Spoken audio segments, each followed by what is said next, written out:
What's going on there, jerk faces? It's your boy Andy, and you're watching Nocturnal Transmissions, brought to you by the Circle of Jerks podcast. It's our weekly live stream where we talk about news, culture, and of course our movie review. With me, as ever, is the homeboy Rob. What's going on, everybody? Another week, another story, I guess. Well, the only real story that kind of piqued our interest this week was the whole Kanye stuff. Because it deals with one of my favorite topics, the Jews. But yeah, it's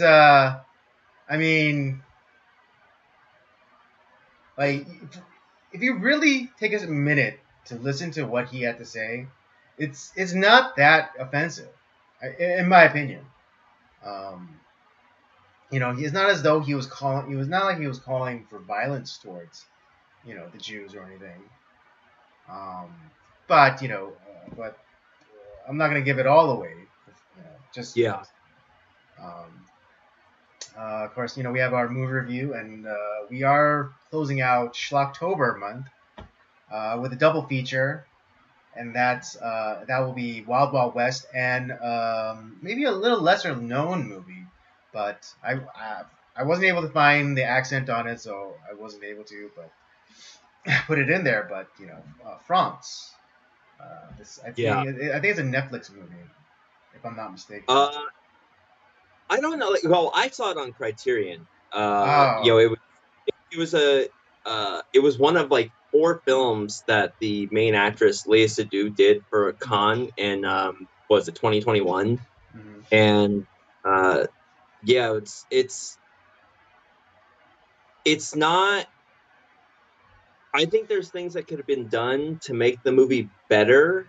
And I was wanting to do what I wanted to do for schl-october was I wanted to choose different genres. So we did well, it's titled a comedy, but Cop Out sucks. So it's because there's nothing funny about that film.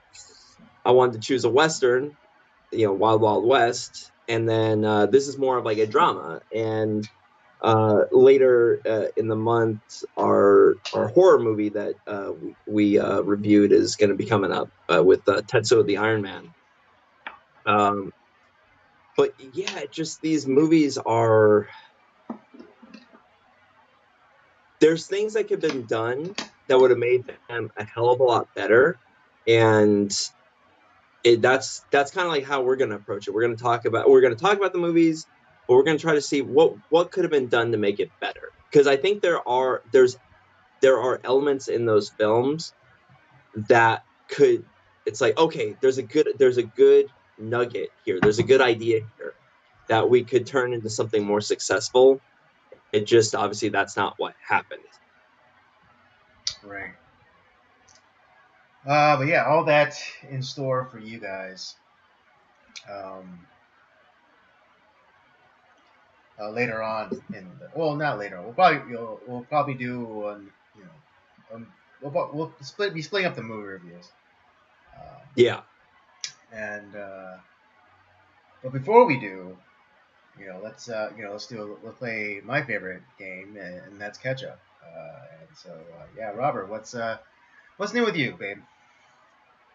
Well, we recorded with a new guest this past week. That was a lot. We had a great time on that. That was a lot of fun.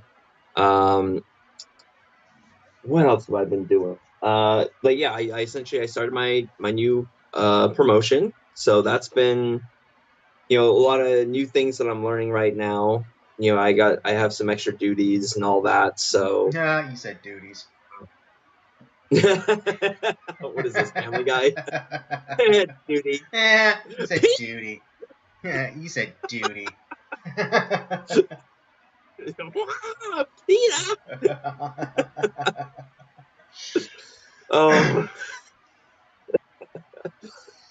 Toilet humor never gets old. It doesn't, and that some people might poo-poo it, but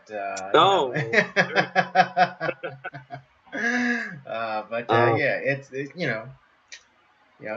people don't think that they're those intelligent design God knew that shit would be funny. Oh yeah. So, the other thing too, in the ever continuing battle in trying to inject, good movies into my wife's repertoire. Mm-hmm. Um, Is we that the only thing you're trying to stick into our repertoire? oh yeah. Hi-yo! Hey, this I is don't know. not a family show. I don't know. You keep setting me up, dude. You keep setting me up. Trying to be serious. I know, but you're Oh, lobbing these softballs at me, dude. What am I supposed to do? you were on it today. I like it. I like it. Like you are on your wife. Uh, Oh!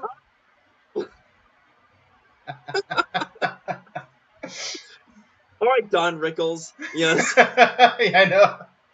Anyway, continue. I'll stop. Anyway, anyway, so we were watching this Korean movie that I had heard about called Memoir of a Murderer, Mhm. and it's about this serial killer.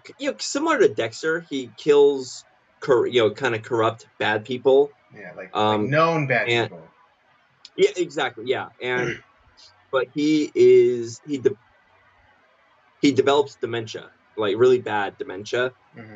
and his daughter, yeah, ends up being stalked, or he ends up like getting into a car crash, and like kind of in the middle of nowhere, and it turns out he's kind of surveying the damage, and he sees blood coming from the trunk, and this guy is like, oh, it's okay, don't worry about it, and he kind of writes down the license plate number and calls his cop friend, and it turns out the guy he ran into was a cop, but it's like he's a serial killer, and it gets to the point like where this because our main character is not leaving it alone.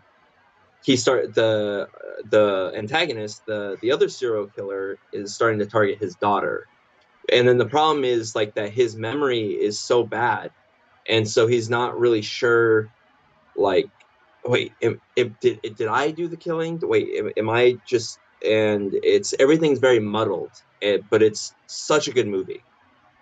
Um, so we watched that, and she's like, "Man, that was great." And it's like, "Well, do you want to watch some other movies that kind of?" It's like, "I want to watch more like that." So it's like, "Well, I know some other movies that kind of deal with like, these uh kind of dementia and like memory loss type stuff." It's like, "Oh, okay, yeah, let's watch that." So we watched Anthony Hopkins in The Father, which is a terrifying movie. It's Oh, really really? scary. It's his performance. I mean, Anthony Hopkins is just great in pretty much everything he Uh, does. Even like some of like his kind of, there's a movie that him and Chris Rock do together that I'm forgetting the name of, and it yeah, I sounds like remember. it's like a dumb premise, but it's like it's fun. I really like it, and he's Yeah, great in it. But this performance is, and he's like 85. yeah. He won the Oscar for it. He is brilliant. This is probably one of his best performances. Huh. I mean, I heard of the movie, but I always thought it was gonna be like some, like melodrama about a father and his children or whatever. But you're Oh, telling me that this is like a horror movie. it's it,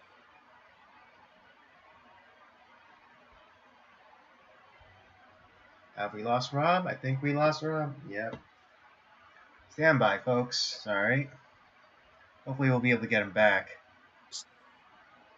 you don't know. Wait, could you back up a little bit? You froze up there, like you did again.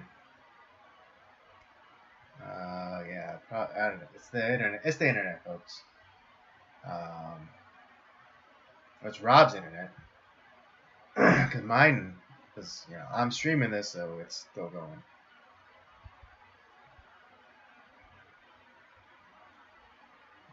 But yeah, I guess just to fill up the time. Yeah, when I first heard about this movie, I thought that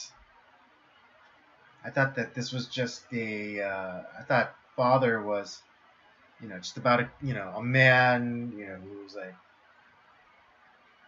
I mean, I honestly don't know much. I didn't know much about the movie. I still don't know, other than the title. And and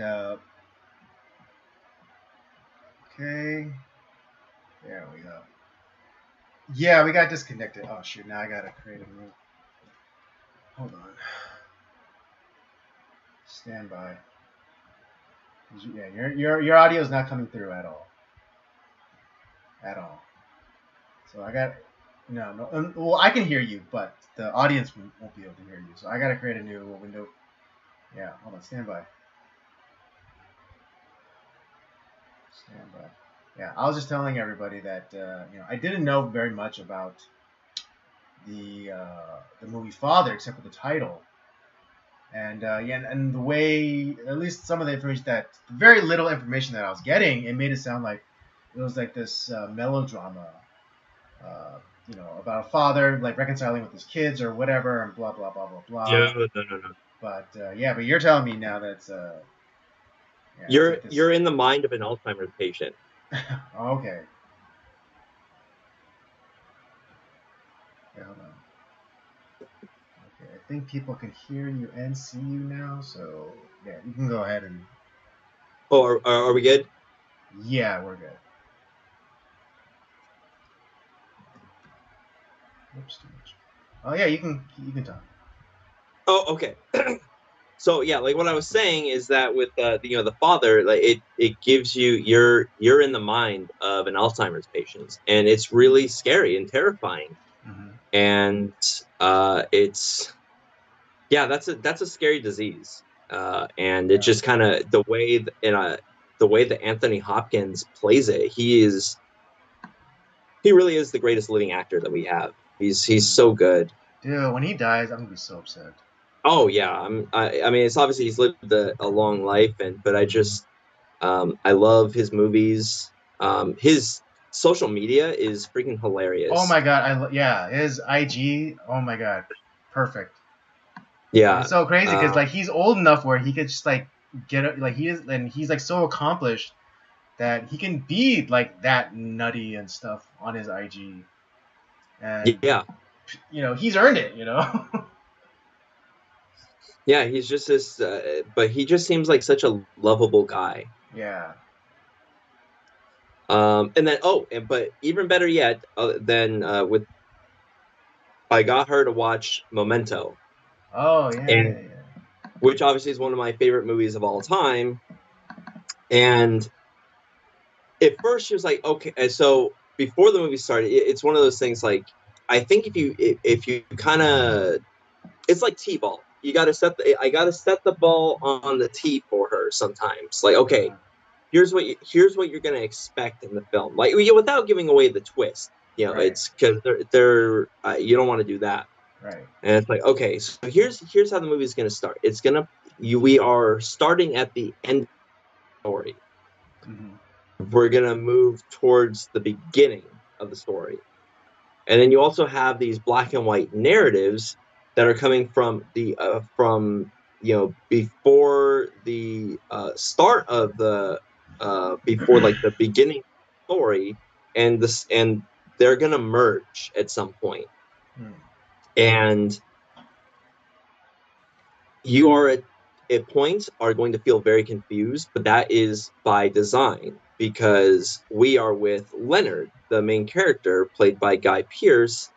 He is confused. He can't create new stories. So just like you, things are starting to fade and feel muddled and confused. Where am I? Well, why am I talking to this person? Why am I running from this person? So on and so forth. And once she started to get that, and like I kind of did a little bit of an explanation, she's like, "Oh my gosh, this is such a tragic story." It's like, yeah, it is. And it's like it turns out that like because he's an unreliable Narrator. narrator, and like his whole story, like the story he's been saying, like, oh, Sammy Jenkins, like, no, there was no Sammy Jenkins. It was him. He like fooled. If anything, he was successful in fooling himself, thinking that like, oh, my believe Sammy Jenkins' story. It's like, and then I went through this whole thing, and the people that are surrounding him are using him, because it's like his condition is useful for them. Mm-hmm. And it's a really fucked up story, but it's great. And so she's like, once she's like, because she's like, I know I watched this before, but like I couldn't make heads or tails of it. But now that I understand, it's like now I want to go back and watch it, knowing what I know, and see if I can pick up more details. It's like, bingo, that's exactly what the director wants. That's what he wants you to do. Mm-hmm. And it's so that was mission accomplished. It's like I got her to watch some really good movies. Which I was a little nervous because they are can be a little confusing but they're meant to be confusing because we are following the main character who is confused. Mm-hmm. Right, yeah, I mean, a lot of times, sometimes we're just like we're the audience, but sometimes, when it's done right, director can make us be the main character, Yeah. and really witness everything from his perspective. And I think that that's one of the what makes Christopher Nolan so brilliant is that that he's like such a talented director and storyteller that he's able to place the audience in Leonard's shoe and feel everything that he does, like utilizing that kind of like backwards storytelling So it's brilliant. technique. It is one of the most brilliant movies that I have ever seen, and it just time I watch it, like I get this like, God damn, this is great. Mm-hmm. All the that was the first movie that made me think like I didn't know movies could do that. It's like Right. how like it's and that was the movie that really started to trigger my like kind of cinephile. Oh no, did we lose him again? Oh jeez.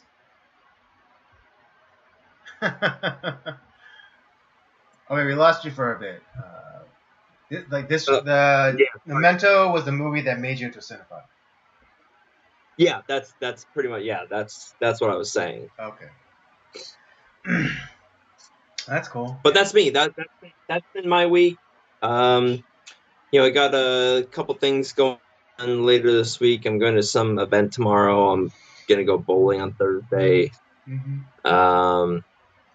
But yeah, that's pretty much gonna be my week. I see. That's cool. Um, my How about you? weekend was a What's been little going on with you? less. Huh? I was saying, what's been going on with you? Like, what are Oh. you what have you been up to? My weekend was not as eventful. I went up to my, the homeless outreach that my church does. Um, yeah, one of the sites that we frequent is actually going to be cleared out pretty soon because Right in time for election. what? Right in time for election time. Yeah, or I mean, well, this one is because someone like there was an vacant lot where the site was, and so a company is Mm-hmm. coming in and they're building something. They're building some sort of building, and they're going to be connecting the sewer line to the building. And so yeah, so they're clearing out all the inhabitants on that street, and so yeah, a few of them we have developed relationships with, and so which is the whole point of the outreach. Not so it's like we just go there, we pass out food and clothes. It's like, all right, have a good week, see you in 2 weeks. But really like get to know them and know their stories. And so yeah, two of the a couple that we befriended and like have started to build a relationship with. Yeah, they told us this, and so yeah, I mean, I mean, of course, we don't want them to stay on the street, but but we are worried that that we might lose touch with them. Yeah, But we have their contact information, like phone numbers and such, so that we could we could find them again. So it won't be a big thing, but yeah, just but some of the other people around there, we haven't built up a big enough bond. So it's not as though it's not like a tribe where they're just like all wherever new place they go, like everyone is gonna go there. Um, so yeah. we might be losing some people after this past week. But I hope to see them again, and I hope we can continue to build a relationship with them, and eventually get them into like some sort of program, or some kind of resources. Because that's really the ultimate goal. Because even on Wednesdays at my church's mobile shower ministry, our ultimate goal is for them to get resources, or get into programs and things like that. And in the Valley, there's actually been a lot of work towards that end. Yeah, there has Particularly been. with the San Fernando Rescue Mission, like they just opened up kind of like transitional housing. I mean, it's more for men, and it helps. It's also geared more towards people with like substance abuse. So there's that, and then there's also a new center slash living area was built actually at the old Skateland building in Northridge. Oh, okay. Yeah, so that's become a resource. Um, so so that's what I did over the weekend. um, as well as a baby shower on Sunday for one of our members at church. I really think I don't know what this thing is with men going to baby showers, but I don't like it. It's weird. It's weird. I mean, I'm not saying that a man can't be at a baby shower or go to a baby shower, but it's like I feel like I'm taking up space. It's like Ricky Bobby's like, I don't know what to do with my hands. It's like, why am I here? Yeah. Just like same thing, like too, like when it's when obviously, especially if you don't have kids, but like when you're at like a kid's birthday party, it's like, why am I here? Yeah, it's no, weird. like all of my friends, like they're married and have kids or whatever, and like every once in a while I'll get an invite to a kid's birthday, and I'm just like, I have no wife, I have no kid. What the hell am I doing here? Yeah, it's just like, oh yeah, here's your present, little Timmy. Okay, go up, to the jumpy house, and then like and it all wasn't these, like, and all the dads are sitting around talking about like when they can go like play golf or whatever, or their house, their mortgage payments and stuff. And I'm just like, man, it sucks to be you. And it's not like Timmy like specifically requested Uncle Andy show up. Right, exactly. Yeah. So I'm like, why am I here? But yeah, it's just those are I'm sorry, it's just weird guys being there. Yeah. It's just I don't know. Okay, I'm not gonna go as far as saying weird, but it's like it's not for men. It's like what it's you know what. Okay. And that's okay. And you know what? I think this whole like men going to baby shower stuff, it's weirdly it's really feeding into the patriarchy, ladies. All right, because men are destroying female spaces. Yeah, I don't want to destroy your space. I know, right? I want you to have your own spaces, ladies. Just so long as I can have my own space, right? Like I can go have like my like an Elks Lodge meeting, okay? Like that's cool. As long as I can have that, it's fine that you have this this thing all to yourself. I'm completely cool with it, and I can speak, and I know I can speak on behalf of all men. Is you can have it, all right? Baby showers, you can have them. I'm gonna go to my Stonecutters Lodge meeting, and you do this thing. And there's your Simpsons reference of the episode. But yeah, it's just yeah, it's just weird. A man like being at a baby shower. I mean, again, not to say that it's weird that a man is there, but it's like it just doesn't work. You know, it's like in the games and stuff. It's just like, you know, there is like nothing for a man to do. I know, like, you know, figure, you know, like guess like how big like the woman's belly is, you know, or you know, or like you know, sucking down like a race to who could like drink out of a bottle the fastest. Like, yeah, I'm good. I'm good. And and No, right, or I'm so like sorry. or trying to guess which candy bar is inside the diaper, pretending to be poop. I see. Like, Oh, why should I know those games exist? Uh, Andy, you know, what are you doing with which your life, I man? mean, which I think I tip my hand, you know, which and I think I've outed myself into letting everyone know that I've been to quite a few many baby showers. Well, you were Baby New Year at some point, so I maybe that's was. they're like so you're representing like babies of the future. That's true. That's true.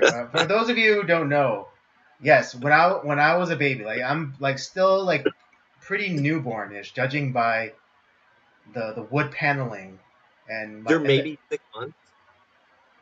maybe 6 months, yeah, because I was born in October, and then you know New Year's happens, and so you know my 4 months.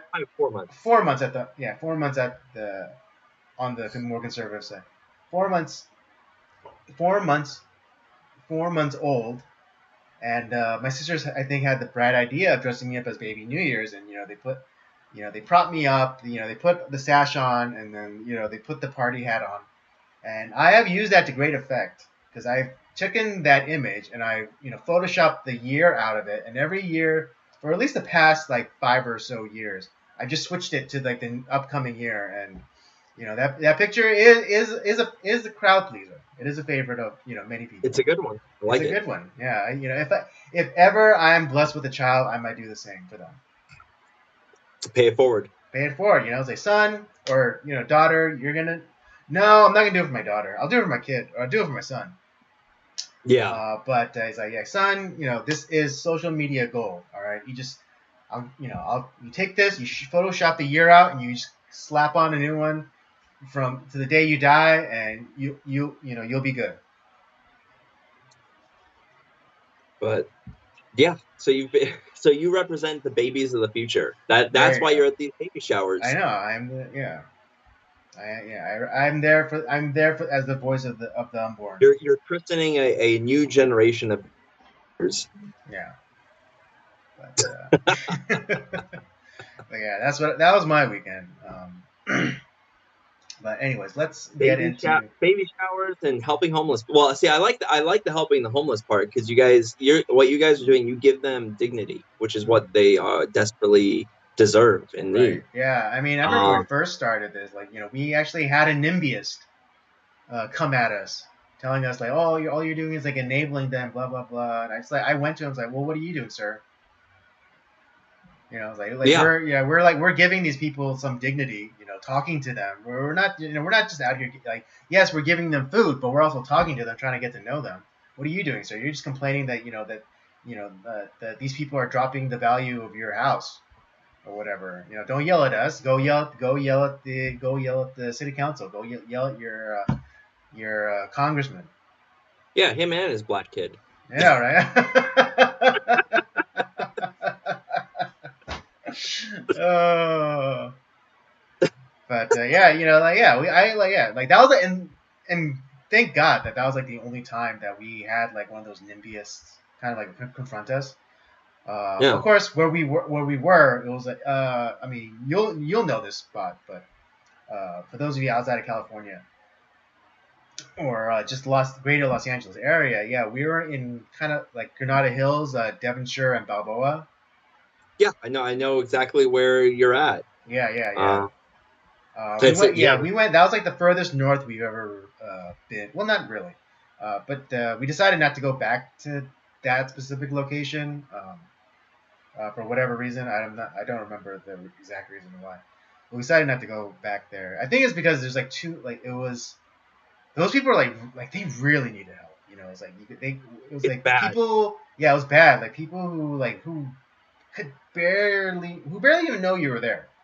You know, it's just They're you so know out of it. yeah, they're so out of it. They're zombies. That's the best way I can put it. They're like zombies. There's like It's the same with like the people that are by my work and where you live. There is kind of that yeah, they're like the biking LA trail, River. the biking hiking Yeah, trail. yeah, that like hiking trail / basin. Like they are all over that place, Oh and yeah, yeah. it's zombie central. Like they're barely able to function. Mm-hmm. Yeah. So but yeah, like, so I'm glad you're doing that. It's like but I'm sorry about the baby showers, dude. I know. I know. I'm sorry for me too. Although I will say they did serve some pretty good food, and generally speaking, they do have pretty good food at baby showers. Well, I'll have to take your word for it. All right, just so you know that if when you and your wife ever have a kid, I'm never going to your kid's baby shower. Well, I don't know if I'm going to go to the baby shower either. Oh, there Like you go. that's Okay, how about we just won't go together? okay. You and I will watch like Double Indemnity or Yeah, like or, some. we'll have a kind of like a la I Love Lucy. We'll have a dad's baby shower. We just go like smoke cigars and shoot guns. I'm in.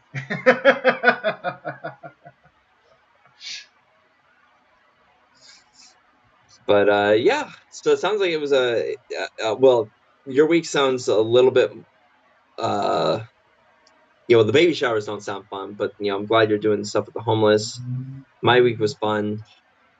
Did a lot of good stuff. So but yeah, what topic should we get? What do you want to start off with? How are we gonna do this I thing? mean, I don't know if you want to do back to back movie reviews or do you want to like break it up and maybe we can start with one and then topic and then basically bookend You it. wanna you wanna sandwich it? Yeah, let's sandwich it. Okay, let's sandwich it. Where do you want to start off? Uh, Which movie? I was about to ask you the same thing. Do you want to go do like how like we would have done it like if we were able to Do everything on review? time? Yeah. All right. Wild Wild West it is. All right. There you go. All right. All right. Yeah, we'll start. Tonight we're going to be starting off with the review for Wild Wild West. Uh, this movie came out in what? 99. Oh, so it was just a cutoff from the 2000s. Yep. Um, Good year for film. uh-huh. This is not one of them, though. Yeah. Who directed this? Oh, yeah, Barry Sonnenfeld. That's right. He also did Men in Black. Yes. Which why like that's the other thing. It's like what it's all the elements for the movie to be good were Uh-huh. there. Right. And I mean, yeah, I mean, I don't mean to compare them, but like kind of like with Christopher Nolan, after he did Dark Knight, he had carte blanche to do whatever the hell he wanted. Right. But I think Barry Sonnenfeld had something similar that is, he competently did Men in Black, the first one, and then they're like, okay, Yeah. just you handle Men in Black, and you can do whatever you want. This is also normally I would say like yeah the director has a lot to blame on this one. Mm-hmm. I don't blame him because I don't. He had his hands kind of tied behind his back while he was doing it. Oh, really? Or at least Yeah, like the Wild Wild West. yeah. Okay, all right, for sure. He had like one But then hand. maybe that's not unfair to him, because like the subsequent Men in Black films have just like like the law of diminishing returns, like just kept kind of getting worse. Yeah, it's. But yeah, we'll get into that. Yeah, but we'll get into that. Yeah, let me hit Joe with the synopsis and we'll get going. When President Ulysses S. Grant learns that diabolical inventor Dr. Arliss Lovelace is planning to assassinate him, he orders Civil War hero James West and U.S. Marshal Artemus Gordon to arrest him. West's trigger-happy personality doesn't always mesh well with that of the thoughtful Gordon, but they manage to work together, and with the help of the mysterious stranger, West and Gordon close in on Lovelace.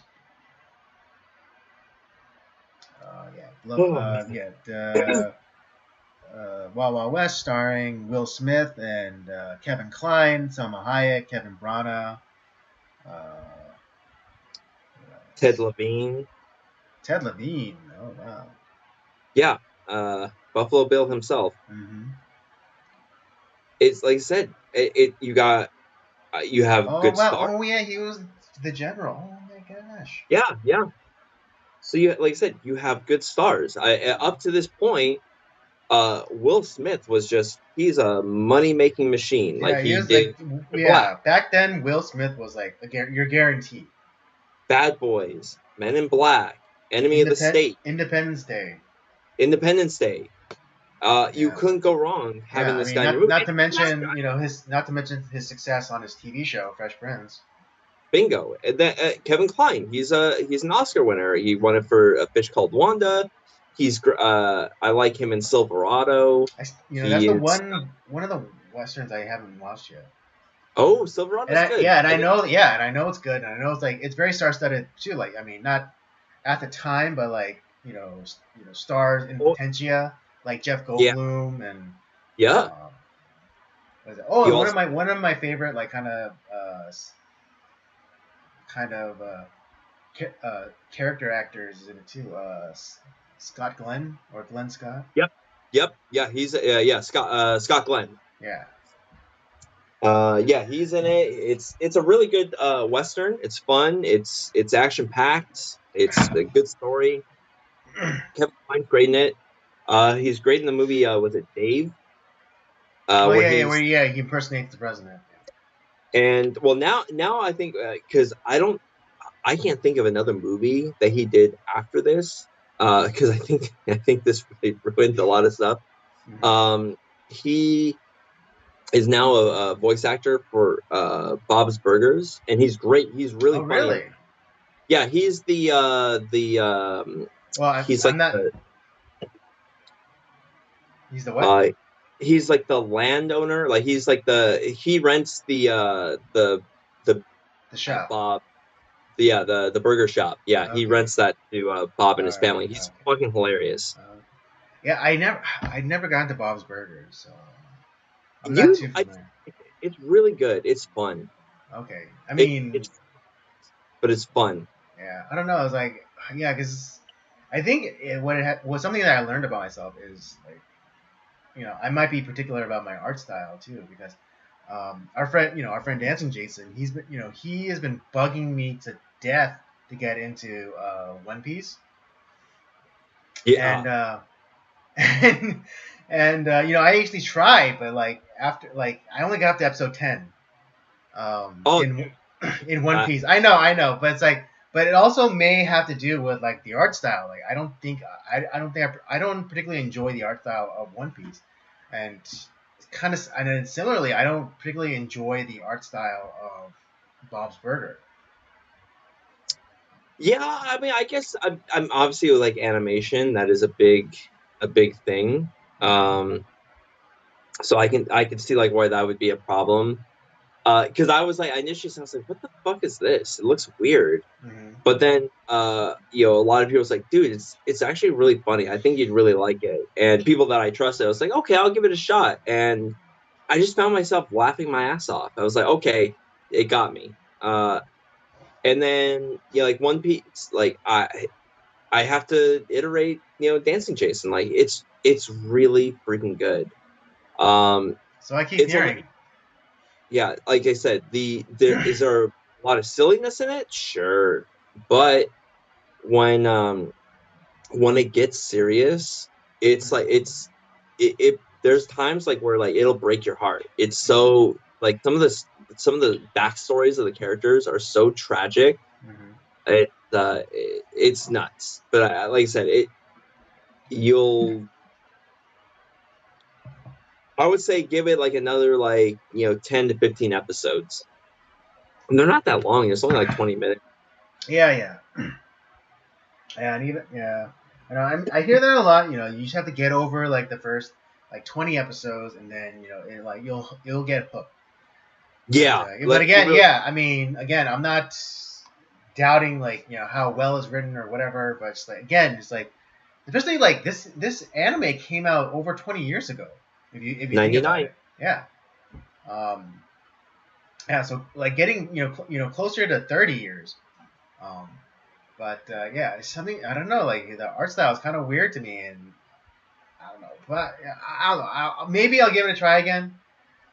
Give it a shot. But I don't make any promises. Yeah. I mean I would more refer you over to like Naruto. Oh yeah, of course. Yeah, I watched the entire series. I love Naruto. It's great. Oh, so okay, all right. Yeah, So yeah. it's just One Piece that like you can get into. Yeah, exactly. Like, and even like other animes too. Like, for some reason, I wasn't able to get into Attack on Titan, even though like it's kind of similar to that of like the similar art stylings of like Bleach, which again I enjoy, and I'm happy to say it has returned to anime form with they're doing the 1,000-year Blood War arc. Good, yeah. Because I hated that last like little bit that they did. It just Yeah, but with like Ichigo losing his powers, and then he like getting like regaining something resembling his powers, and then having it being taken away, and then it's, okay. Anyways, back to the movie. yeah, it's like trust me, that discussion is much more exciting than the actual movie that we watched. So a couple things. Wild Wild West, which I had no idea was based off of a show from like the 60s. Yeah. Which was like what they deemed it. The elevator pitch was, it's James Bond in the Wild West, and I was like, that sounds awesome, and it is. We in preparation for this review, I watched like some of the episodes for. There's like 104. I didn't watch the whole series, Right. which I might actually watch. Yeah, it's the 4 whole seasons. Like it got into I mean maybe testament to the like original story idea, but it lasted for 4 seasons, and that's like well into like over the 100 episode mark, which definitely gets it into syndication. And the only reason it ended was because you have church lady busybodies that like, oh, the violence is too violent. That's why it ended. Yeah. Then also, what's it? The main actor, he like hurt himself. Because he did his own stunts. Yeah. And yeah, he got hurt, and it's like, yeah, you know what? I think 100 episodes, 4 seasons, 100 episodes is good enough for me. I think that he would have kept going had they not been like taken off the air, because it was a successful show. People, you don't make 100 episodes with it being unsuccessful, obviously. Right.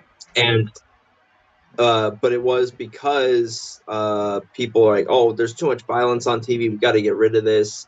And I think like after, he didn't fight it very hard, because like, yeah, I'm good. He's like, yeah, I my body's taking a toll doing the show. So it's like, yeah, because what was it like? One of the cost saving measures was for him to do his own stunts. Yeah, and it's like, it's pretty for its time. It's like, it's a cool show, and the stories are fun. And the guy who plays Artemis Gordon, who's kind of like, he is kind of like the Q, or like kind of like this always coming up with the gadgets and the disguises and all this stuff. And even like the actors, like they loved, like, they didn't know, he would like sketch designs for like, okay, my character is going to do this for the episode, and here's what I think he should look like, here's what his disguise should look like, and all this stuff. And then the makeup team would help him put that together. and no one knew like what he was going to look like episode to episode. So it was kind of like pretty amazing stuff. Right. But All right. Yes. and initially the idea to make this into a movie came in the early 90s. So this is right around the time where these old TV shows were kind of being brought back to life in the movie form. We had Addams Family. You had Mission Impossible get big. Which and so like all these shows were. Maverick was another one that was an old TV show that became a movie right around the same time, and so there was a taste for something like this. There was a successful TV show back. Yeah. It's like kind of like a nostalgia bait. Yeah. Well, and so initially, one of the people that they wanted to play Jim West was Tom Cruise. He turned it down because, I think the only reason he turned it down is because Mission Impossible became so big. Right. It was super successful. So like he turned it down. Artemis Gordon was initially going to be played by George Clooney. And George Clooney was like, but I want to see a rewrite on the script because he's like, it's not complete. It's not ready.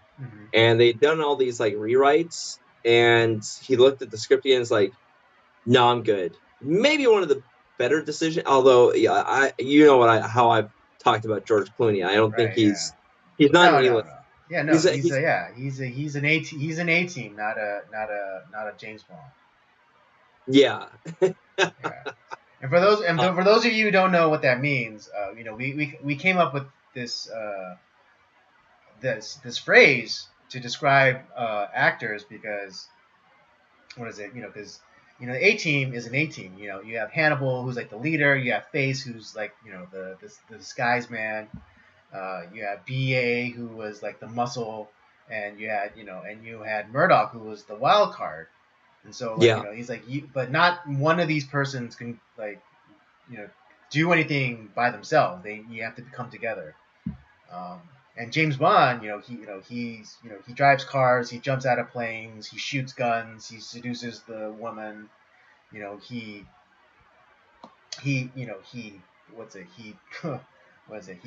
acts kind of arrogant even to his like superiors. So he can do everything.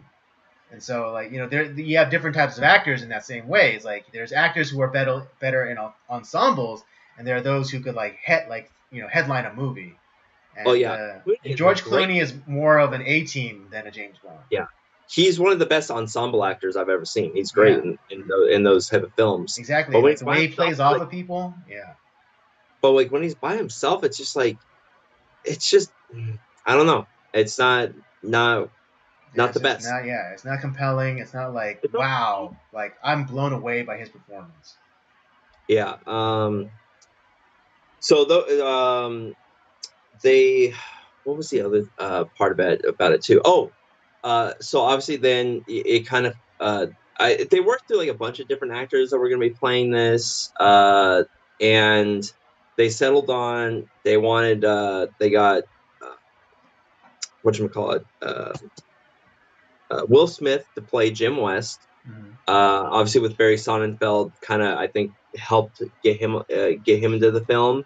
And the only reason he did this one is because he was initially tabbed to do The Matrix, but because he had already done kind of a sci-fi film with Men in Black, he's like, oh, I need to, I want to do something different. I don't want to be like kind of locked into a certain genre, which I understand. But he's probably kicking himself that he didn't take the Matrix job. Seriously. That would have been a wildly different movie with him. I can't imagine the Will Smith version of Matrix. I know, like, I'm like expecting him to like during his fight with like Agent Smith, like when he's like dodging the bullets, he's like woohoo, you know what I'm saying? Yeah, I can't imagine. Because Will Smith is just like too like charming to like be like that kind of blank vessel. Yeah. Which is exactly what you needed for The Matrix. Like Like you know you need someone who's like I mean, who's more or less like dead inside, but then comes alive, but still like more in like that kind of restrained manner. Because like that scene, in the subway when when he's about to face down Smith, and everyone like in the real world, like they're telling him like run, run, and the conventional thinking is like whenever you enter uh, an agent is to run, and then like he's Neo starts to believe in himself, and like he starts coming alive, but still in like that more restrained kind of blank facade. Yeah. Like I said, I would be curious to check out the Will Smith version of the Matrix, like in like whatever other universe it's out there. But I like what we got. So, but Yeah. anyways, so he ends up choosing this movie. He's like, okay, I'll do this one, and they got Kevin Kline to play Artemis Gordon, who it just their chemistry is horrible. And there was always like this weird because they had a lot of tension on set because this comes back to the idea of the writing and the writers of the film also they worked hard to try to have their name taken off of the film because what the script that they wrote was not what was put on screen. There was a lot of it that was just like taken out, and so they're like this is not our movie, this is not what we wrote.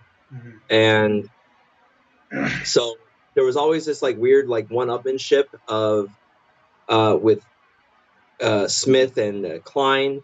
Like you never like because Artemis Gordon he's supposed to be this kind of the straight man, where like Jim West is kind of like more of like the cavalier, kind of smart mouth type of character, right? The cowboy, But as it were. yeah, but then it kept like switching. I was like, wait, who's the straight man? Like it kept switching between who Right, is the because there's some at points, uh, Will Smith's character Jim West, he was like the kind of no nonsense uh, straight man to the wackiness of of Kevin Kline's Artemis Gordon, like the wacky inventor type, and then but then it kind of you're right, it kept like switching back and forth, so it was inconsistent.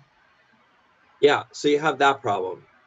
You have Selma Hayek, great actress. Her character's contribution to the film was there was no reason for her to be in the film. She was a completely useless character. She didn't help them in any way. She did. It's not like whereas like the female character in the show, or the female characters in the show, they tended to be contributing factors in the stories, and which is fine. It's great. She contributed zero to the film, like at all. She got captured. Okay, great. So now we had to go get her, and she was attractive. Okay, but like, and she was related to like one of the missing scientists that they have to find. But yeah, she's useless. Useless character. Yeah. Then you have Kenneth Branagh, who I do like, although he's one of the strangest guys because he's a director and an actor. And then there's some of his performances. I'm like, okay, you know what? This guy, like, he's really great. And then I've seen some of his directed movies, like the original Thor film. Great movie. I'm like, all right, I like this guy. And then there's like performances like this, where I'm like, what the fuck is going on? First of all, Loveless, the character that he plays, is not a wheelchair bound weirdo. He is the original the guy that played Loveless. He was a midget. He was like a 3-foot tall midget. Yeah, he was Vern Troy. The guy, the guy who played Mini Me. But like, he was the original Vern Troyer. Yeah, but it's like, and so he wasn't in this like half cut up. I will say it's like I don't know how they did the whole like him in that wheelchair thing, because I was like that was kind of cool because it's like half his body's kind of like where are they hiding his body with? Is it just through like CGI or? Maybe, probably, like he could have been wearing like like blue or green stockings, and then they just like underneath. So it was like his legs were like kind of like dangling underneath, like especially like when like the hydraulic legs come out from under him. True. It's just I'll say that that's probably like the one thing I was like, okay, that's kind of cool. Right. Yeah, it's like Or I mean, I was, like yeah, or kind of like in Forrest Gump, where Gary Sinise, Lieutenant Dan's character, when he eventually loses legs, it's he's like actually like sitting down, kind of like Japanese style, like on his knees inside of the yeah, wheelchair, and Chris it's like Connors. yeah. hmm Well, no, not even that. Just like like kind of like just Oh, like on his knees, on yeah, his knees, like and like he's like, and then like it just like they put the thing on over his lap, and they put on the prosthetics, and so it makes it look like. yeah. That was actually yeah. Maybe it was something like that too. Mhm. But that okay. That I was like, all right, that's pretty cool. Um, but yeah, it just the story made no sense. It was way too goofy. Like, when I watch the show, I'm like, yeah, are there like some tongue in cheek jokes? Or, like, is there some like kind of fun to it? Sure, Right, right. but Well, like at least in the first episode, like, the first episode that I saw, the only episode that I saw, was there some like silliness? Yes, but it wasn't wacky. yeah, this is just wacky. It's and the jokes don't land. They're not funny. Right. The chemistry is awful. The the the fucking giant spider and like all that stuff, like it just the putting Kevin Kline in drag, Right. and both the characters, like them doing the drag stuff, I'm like, what the fuck is this? This is and it's and the that Well, it's a scene like where humiliation ritual. yeah, oh no, but the one scene that like is so weird was where Kenneth Branagh's character Loveless, he is kind of like it looks like he's kind of he's won, and he's given this like grand speech. He's kidnapped the president. Yeah, He's he's given monologuing. he's monologuing, and then all of a sudden after like he Jim West comes in his belly dancer outfit, and it's like he stops his monologue to like, oh yeah, and it's I like, know, yeah, I get so we're teased all and having to watch him like get horny on stage. Like, what the fuck is I know, going? like Like, yeah, during like in like this very like kind of proper meeting, like with like foreign dignitaries and such, and he's like, it's like yeah, guys, it's that kind of a party. He's like, okay. but yeah, this movie is horrible, Mhm. and I will, like I said, what are some of your thoughts about it? Because I know one thing that could help would have helped fix a lot of the movie. Mhm. But what are your thoughts on it? Yeah. Well, one of the things it was like things were kind of progressing like too conveniently, or even just like too quickly. The pace was just like really off, where things would just like happen, and like there's no like real rhyme or reason. Um, uh, like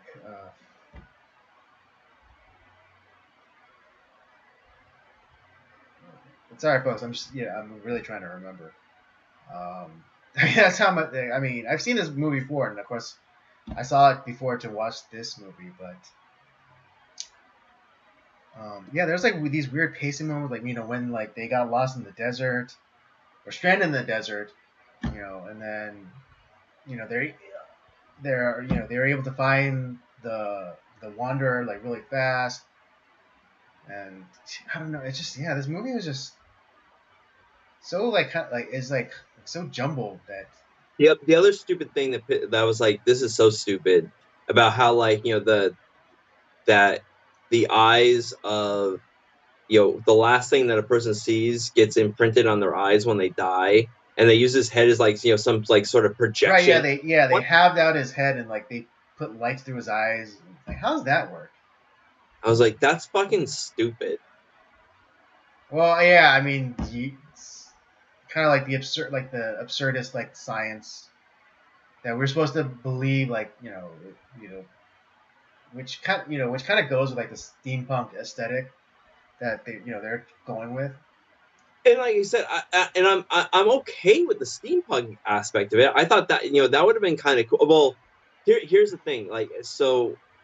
Well, I'll get into it, like why I think it would have been fixed with like one, changing one thing would have really fixed this movie a lot. But yeah, like you're saying, the dialogue's all jumbled. It moves way too fast. You're right. It moves way too fast. The jokes don't land. The like I said, Selma Hayek's character is just completely useless. There's no point in having her Completely film. wasted. I mean, you get to see her ass a little bit. That's okay. I'm okay with that, but it's not worth it. Yeah, I saw her titties in Desperado. Okay. That much better film. Much better film. Yeah. But yeah, just like the pacing was off. Yeah, like you said, the jokes didn't land. But zero chemistry between zero chemistry. But yeah, it's so yeah. Like 1 second. Don't wait 1 second. Let me just do something real fast.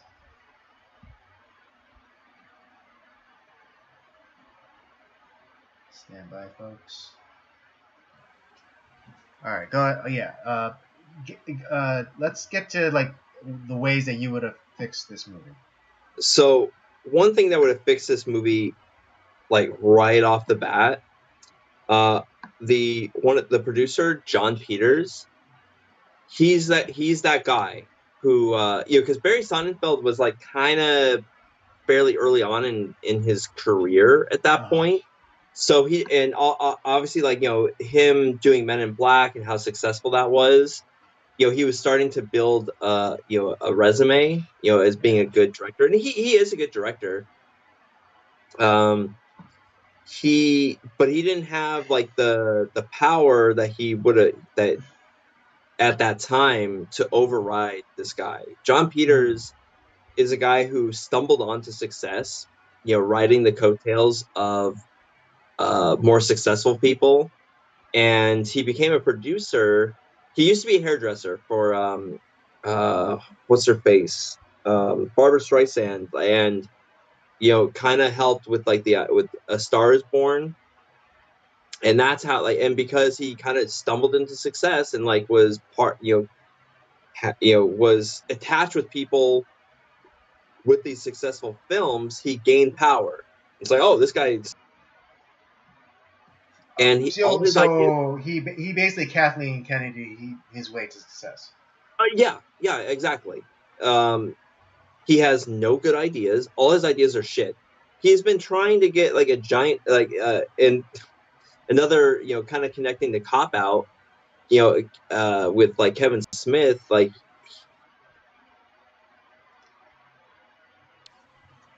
What was that? Sorry. Yeah. Yeah. I'm sorry. I'm back. Okay. He's been trying to get a giant spider into he was wanting to like work on a Superman film, but it's like, okay, Superman can't fly, he can't wear his costume, and he has to fight a giant spider. It's like, no, we're not gonna fucking do that. That's stupid. Yeah, it's like, why would you get rid of the most iconic bit of Superman, which is his costume? Yeah, because he's a fucking idiot. Oh my gosh. And so it's like telling Batman not to fight with batarangs. Yeah. So all the dumb things that you saw in this film, that's a John Peters thing. Those are all his ideas. He fucked with the script. He overrode the director. He annoyed all the actors with and it was just a disaster from the very start. This movie was like $180 million in '99, which this is a super high budget film. Wait, 109 million? 180 million. Oh, 180 million. Yeah, in 1999. Yeah, so that's easily now, with today's inflation, that's nearing 400 million. Yeah. And its opening weekend, it made $20 million, which is horrible. Oof. Oof. It did eventually make its money back, but not like it was not a success. Right. Nobody liked the film. Yeah.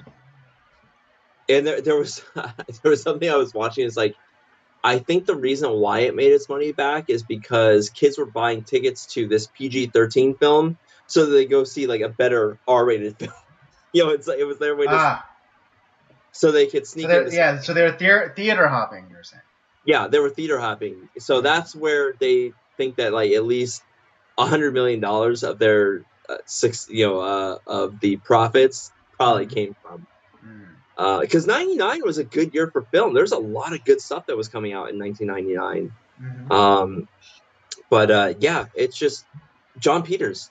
This is where like producers who have no good ideas, who think that they are like the greatest thing on earth, just because they have stumbled into success somehow, and they're like, oh, I know how to make a money making film that none of which they've contributed to in any way. Creatively. And then they build this power that they shouldn't have. Right. That they didn't earn, that they don't deserve. Yeah. This is why you get movies like this. Yeah, kind of like a certain head of a certain movie company that we know of. Yeah, Kathleen Kennedy, and Kathleen Kennedy. She attached her. Hey, you know what? Good on her. She attached herself to Spielberg and Lucas and all these guys, and she kind of stumbled into success with all their great films. Right. And then now that she has the power, what has she done? She's fucked up franchises. She's fucked up everything. Yeah, I mean, for sure she's fucked up Star Wars, and for sure she's gonna fuck up Indiana Jones. I mean, well, yeah, it's just Indy 5 is like in the works, or I think they're doing a bunch of reshoots, but it's not good. Like essentially, yeah. Like what's been leaked is that it's a time travel adventure, and Indy's gonna die in the past, and of course like this brave, beautiful, capable woman is gonna take his place. Sounds like a Kathleen Kennedy special to me. All right, a Holdo Express, as it were. Yeah, well, and this movie also had $40 million worth of reshoots. So it's just like it's another, because oh shit, like we didn't get this, or like they wanted to add certain things. I'm like, you're already like in trouble when you're having to do that. That the writers wanted to take it because their script was like completely like ripped, and like none of it, hardly any of it was used. So like, and when they saw the initial screenings, they're like, what the fuck? And they lobbied to have their names taken off. They couldn't do it, which is unfortunate for them. Yeah. Barry Sonnenfeld, was kind of head in his hands, like, oh my god, why was I on this project?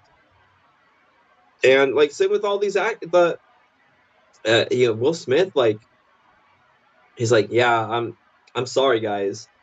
It's like Bad Boys 2 is coming. I promise. It's gonna be. It's like everyone hated the film. It was just a disaster from start to finish. And like I said, it's John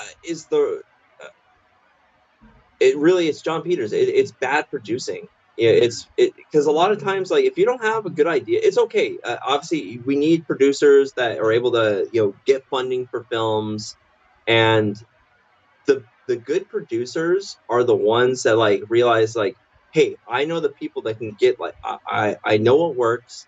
This is a good idea. I'm good at able to raise funding for a film and like getting people to believe in it, and then they get the fuck out of the way and they let the people that know how to do their work make the movie. And that's a successful model. But when you get guys like this who have no good ideas, think that they're God's greatest gift. Whoa, he did Addams Family. Yeah. Whoa. Oh, okay. Now I'm seeing the aesthetics. Okay. Yeah. Wow. And so, yeah, I'm so puzzled now that why did the second and third Men in Black movies suck so hard.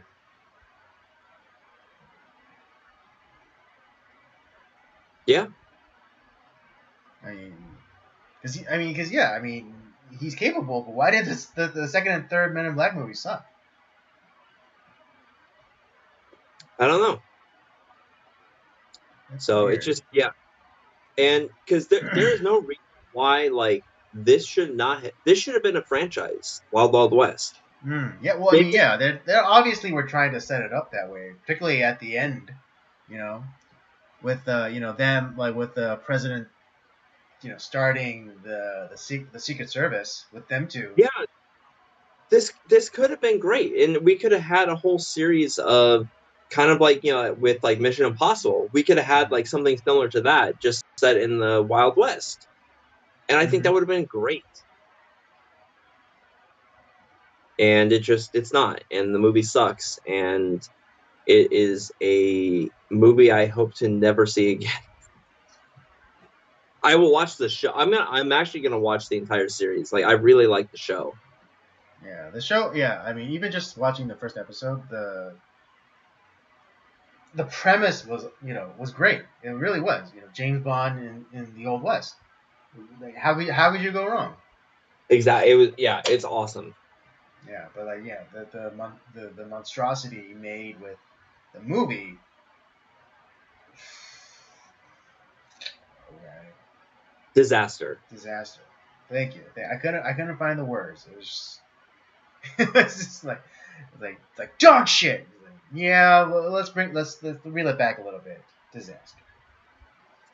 But yeah, that's Wild Wild West. I hope to never watch that movie ever again. Okay. And like I said, producers, if you don't have any good ideas, just stay out of the way. Fuck up. Stay out of the way. I remember when the whole Kathleen Kennedy thing was happening, and I remember some little, like, a quote from, or an anecdote from Spielberg was going around, talking about, like, Kathleen Kennedy's contributions. And, like, one time during, like, a writing session, I think they were doing Indiana Jones or something, and for Temple of Doom, I believe.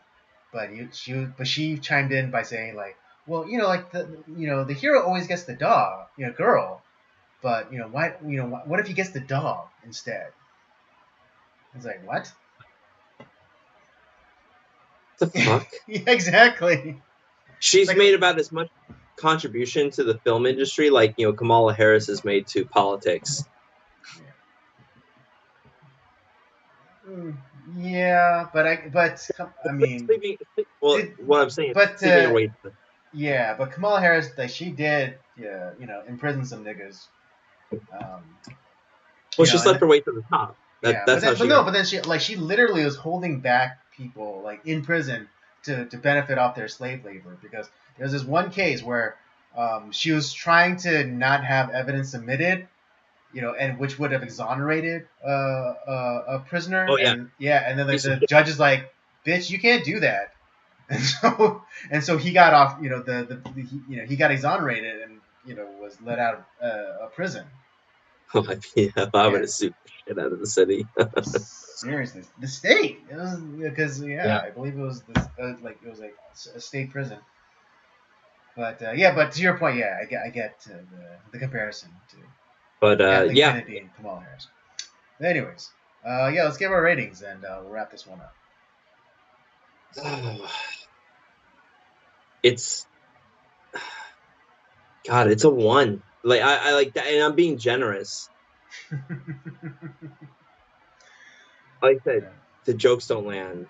The chemistry is awful, and I like both actors. But this easily, both of them, their worst. Well, I don't know. That's Will Smith lately has been putting out some real garbage, but that's this is like his first real big dud. But it really stands out. Like, sure, you could say like Aladdin sucks, which I think it does. Although his performance is not bad in Aladdin. You saw I it? actually think I saw the portions with like the genie. I was like, okay, it's not terrible. He's not terrible, but like the movie, I was just like, I I have see. not seen the whole movie through. No, Okay. but it is. This just really stands out. It's bad. Yeah, it's like it's. I mean, again, yeah, to like him coming out.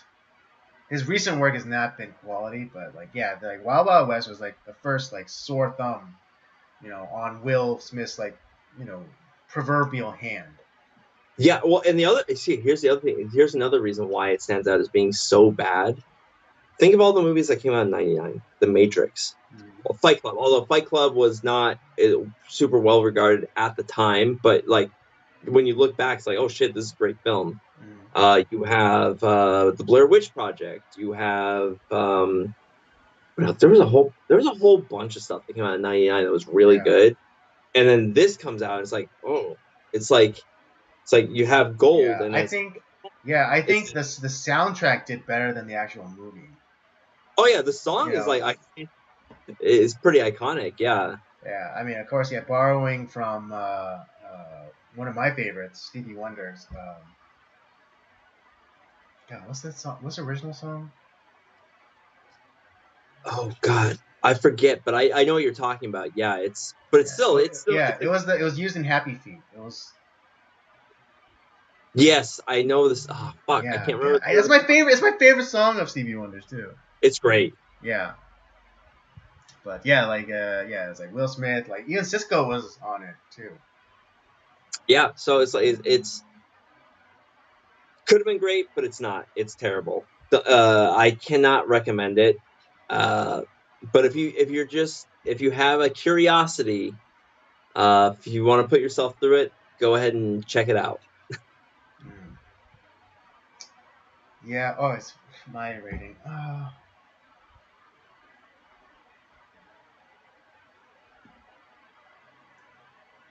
don't know. I was gonna give it a 2, but only because Selma Hayek's ass.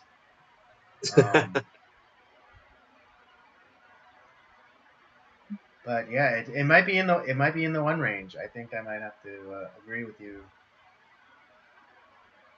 that. Yeah, I don't have like a visceral hatred like I did with like Cop Out, Uh, but like, it's not good.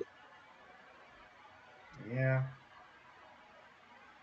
yeah. I'm gonna come. Slide in with you and give it a 1 as well. This is probably like the lowest rating I've ever. Well, no, because I don't know. Mad Max, Oh yeah, Mad Max was a 1.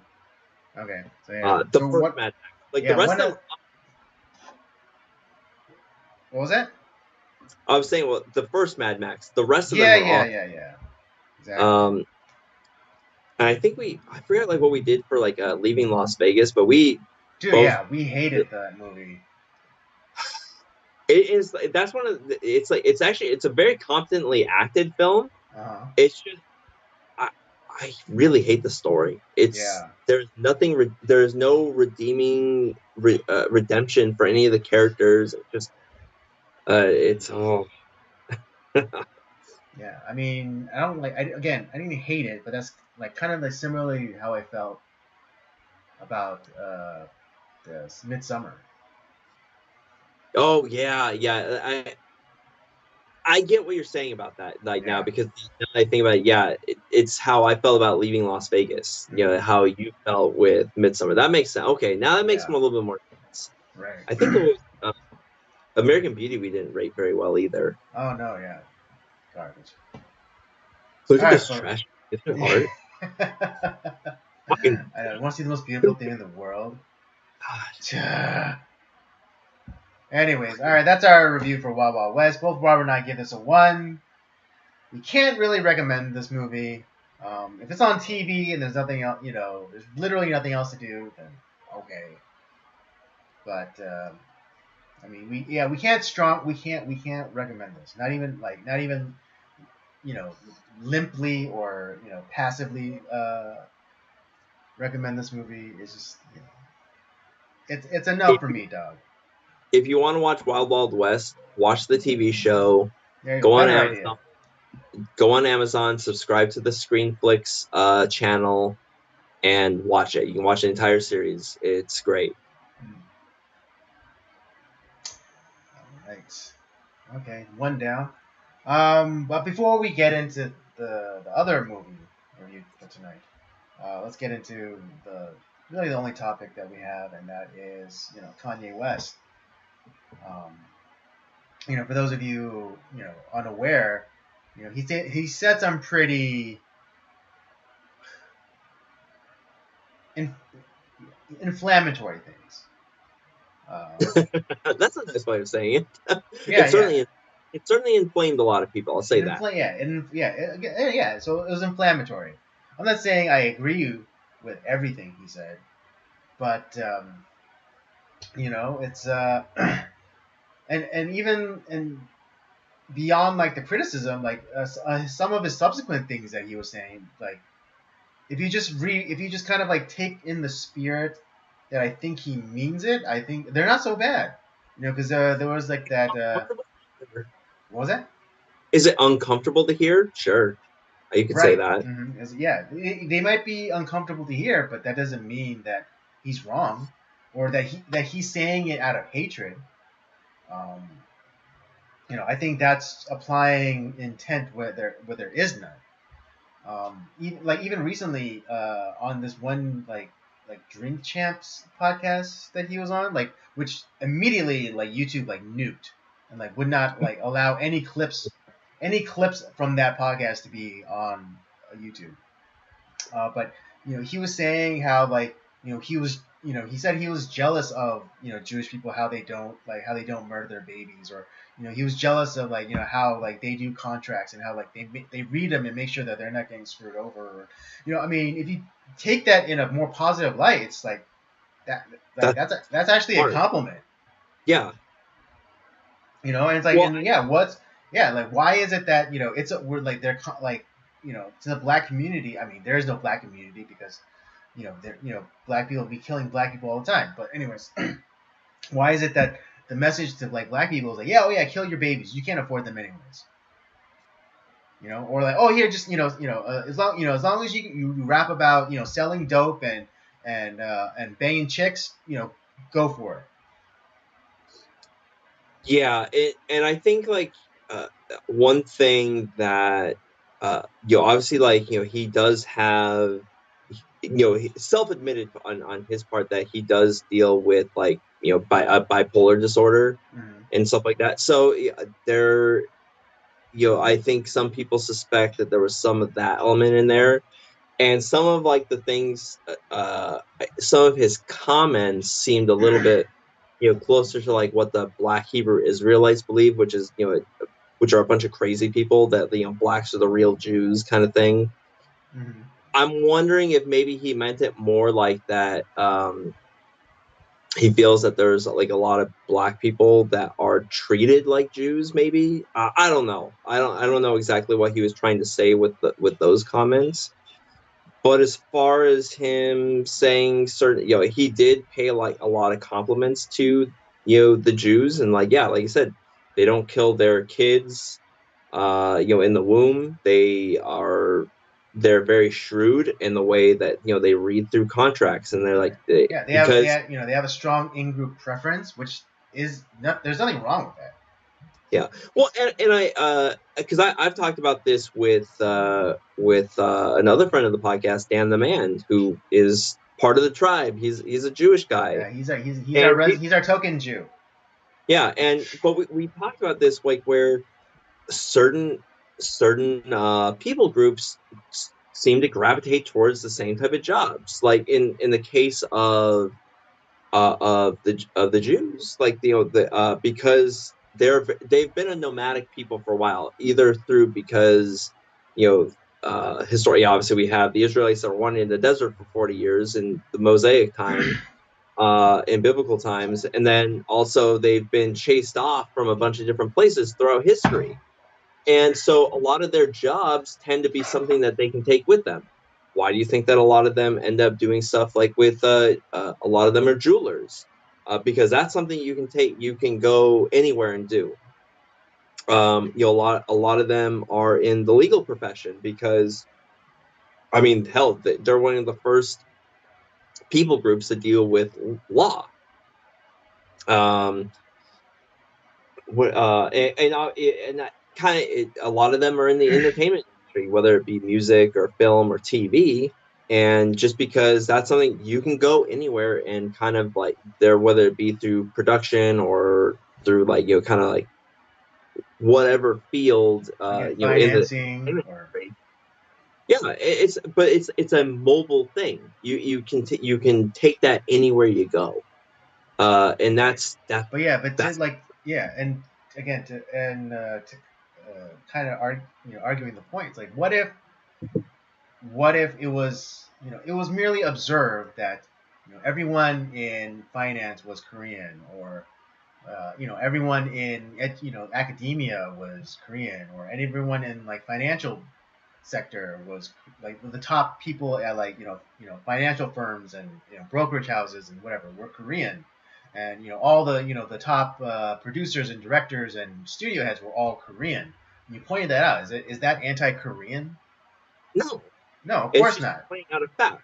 Same thing too. Like, why do you think that there's so many like Irish Catholic guys in as firefighters, cops, waste management guys? Because the Irish were so hated in this country for a long time, so they took the jobs that no one else wanted to take.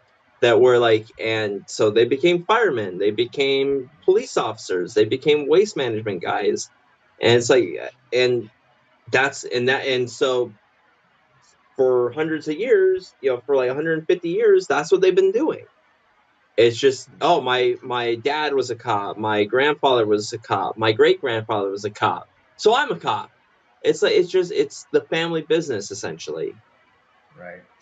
Although the only caveat I would present is that you know the Irish aren't trying to pass laws making it illegal for you to criticize their people group. Oh, no, I will say that yes, I would agree with that. But what I'm trying to point out is that it's not like it's not like racist or weird to Right. like Yeah. I might have been jumping the gun, but yeah, yeah, that's not what I'm saying. I'm just saying of it's course like not. it's not Yeah. racist. The point it's like there are trends all everywhere. Like it's okay to like to notice like, hey, it's like why does it seem like, hey, oh, we need more of like this type of person in like this industry. It's like, why are there so many of this type of person in this industry? It's like, well, let's take a look at the history. Why do you think that is? Let's, instead of just like waving our fingers and ripping up the fence posts, let's see why. Oh, this is why like this type of people group seems to gravitate towards this, or this people group seems to gravitate towards that. It's okay to notice those things and figure out why. Yeah, exactly. I mean, he's just making a clearly objective observation. That's Exactly. That's all it is. It's not because like, well, fuck these people. Why are they all like? Why am I always dealing with the damn Irish when it's with the cops? yeah. It's like Yeah, or no, the it's Italians with like the trade unions, or yeah, or the Chinese with the laundry, and yeah. With the yeah. Why is it that there's so many like Asians involved, or especially the Chinese involved with like laundry, with the dry cleaners and all that stuff? It's like because that's all they could do when they came in this country, and yeah, they created an industry. yeah. I mean, yeah, even like and like Vietnamese people too, like Well, I know the story behind why they gravitated towards males, but that's beyond the point. But yeah, like But why is like yeah, so all exactly. of like the best the nail artists now, like they're like like Vietnamese or some sort of Southeast Asian. Exactly. And that's okay. There's nothing wrong with that. Mm-hmm. No, but I don't hate that Vietnamese or Southeast, Southeastern Asian lady It's like, well, they're taking my nail job. It's like, no, they're not. Like, you weren't doing it, so they did, and they do it better than you. Right. And you should learn from them. You might, if you want to get into that industry, learn from those Exactly. people. I They're really mean, good yeah. at I mean, I'm sure white people could learn to do it too, but just like, but with like the, well, that goes into the different conversation about like immigration stuff and. it. Well, and here's the other thing too is like there was no white lady in this country is like, you know what I need to do? I need to do my nails. No, it's kind of like the iPhone. It's like you didn't know you needed that or wanted that until they did it. Now it's like, oh, that's actually really pretty. I kind of want to have that done. They created an industry out of I guess out so. of Yeah, nowhere. yeah. That's so it's not about like some immigrant taking your job. They created an industry for themselves, which is you can only really do in this country, by the way. Uh, where that's where like free markets come in. It's like you don't have to like steal something from someone else. You just create something. It's like, oh, hey, that's kind of cool. I want to buy that. I Right. want It's to like get yeah, like Cambodians and donut shops. that same. Yeah, Yeah. works for me. Yeah. I mean, cause yeah, I mean, I know a lot of Cambodian people like whose parents and stuff like that, like all they do is donut shops. Jewish delicatessens. That's another. It's because the Jews keep a certain type of diet, so no one else is going to do it. So that's why all the delis are usually Jewish run because Hmm. and they're the best ones. Exactly. Yeah. Yeah. Kanye was only pointing out trends. He wasn't making. Um, what was it? He wasn't making some grand statement of hate. He was just saying like, hey, yeah, all the banking institutions, the heads of them are Jewish. All the heads of of the studios in Hollywood, they're Jewish. All the music execs, you know,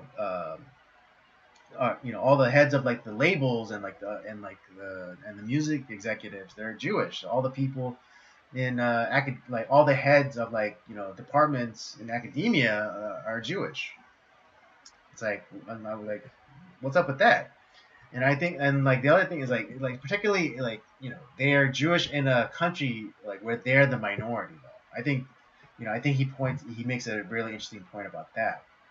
Because like yeah, it's like if you had like a head of like a movie studio in Israel and they were a Jew, it's like, oh well, no surprise there. Well, yeah. Yeah, no surprise there. Or like if you know or if like there is an executive, or there was like a what is it? Professor, who's the head of like department at a university in Korea, and they were Korean. It's like, well, duh. You know. Honestly, like when you look at, to me, what I think it was like a worse thing was Whoopi Goldberg saying like the Holocaust wasn't a racist thing. It was like it was just white on white, white people hating other white people. That's fine. It's like that's more Yeah. ridiculous and crazy than anything that Kanye said. Yeah. No. Yeah. Yeah. It's just like it's like they were specifically targeted for their race. And Kanye said it on Twitter. She said it on live television. Yeah, I know. Which is yeah. Like And that's not. Twitter is more. It's funny But because Twitter is right. less. Twitter is less and more important than TV I know. simultaneously. It's you it's crazy. but here's the other thing is that Whoopi also doubled down. Like she went on another show and said the same fucking thing. Oh yeah, and then she kind of walked it back, but then she said like, oh, it wasn't because they were Jewish. It was man's capability to be inhuman to man. And I was like, are you sure like the Jew part wasn't a huge factor in that? It was like it was one of the best non-apology apologies I've ever seen. It's just like, you know Right? Yeah, I what? was like, it's more like I'm sorry you feel that way. It's just kiss. You're an idiot. Yeah, I mean, like it's like to the point where he like is now what is it? J.P. Morgan Chase, like the bank that his Yeezy shoe brand was using, like they dropped him. Today, I think just like today or yesterday, his representation, CAA, dropped him. Surprise, surprise. Surprise, surprise. Um, and like even like his former representation, like again, they don't represent him anymore, but they still felt the need to like speak out against him and his like hatred and bigotry. Or you know what like, you could do also is like, instead of saying anything, just don't do it. Oh yeah, how about you just You shut haven't your mouth? represented him in like years, so I why don't know, you yeah. just like How about you say shut your nothing? mouth? Yeah, exactly. But because they want to put it on themselves, like, oh, we don't believe, yes, we used to represent him, but like, look how good we were. We dropped him such a long time ago, and we don't like what he has to say. Yeah, we Come don't to like us.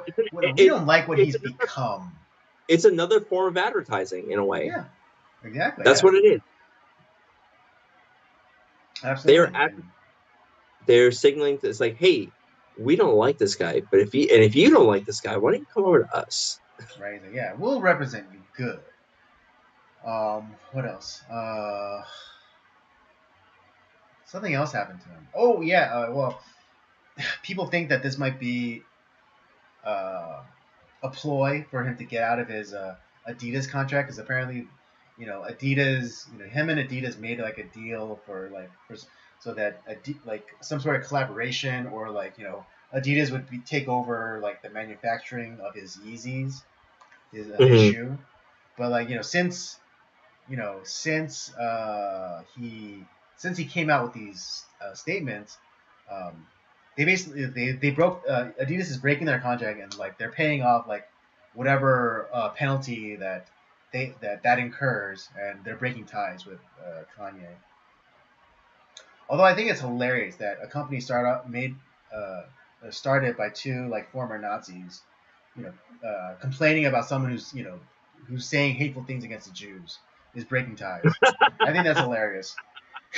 That is kind of funny to me. Yeah, and I mean, yeah, and like go and check it out for yourself. Like, yeah, the two founders of Adidas were like former like Hitler youths or something. Yeah, or like That's fucking they're like, hilarious. there's some like I what was that? I had no idea about that. That's Yeah, fucking great. yeah, there is like, yeah. I mean, I'm not exactly sure like how deep, but there are like those two did have Nazi ties.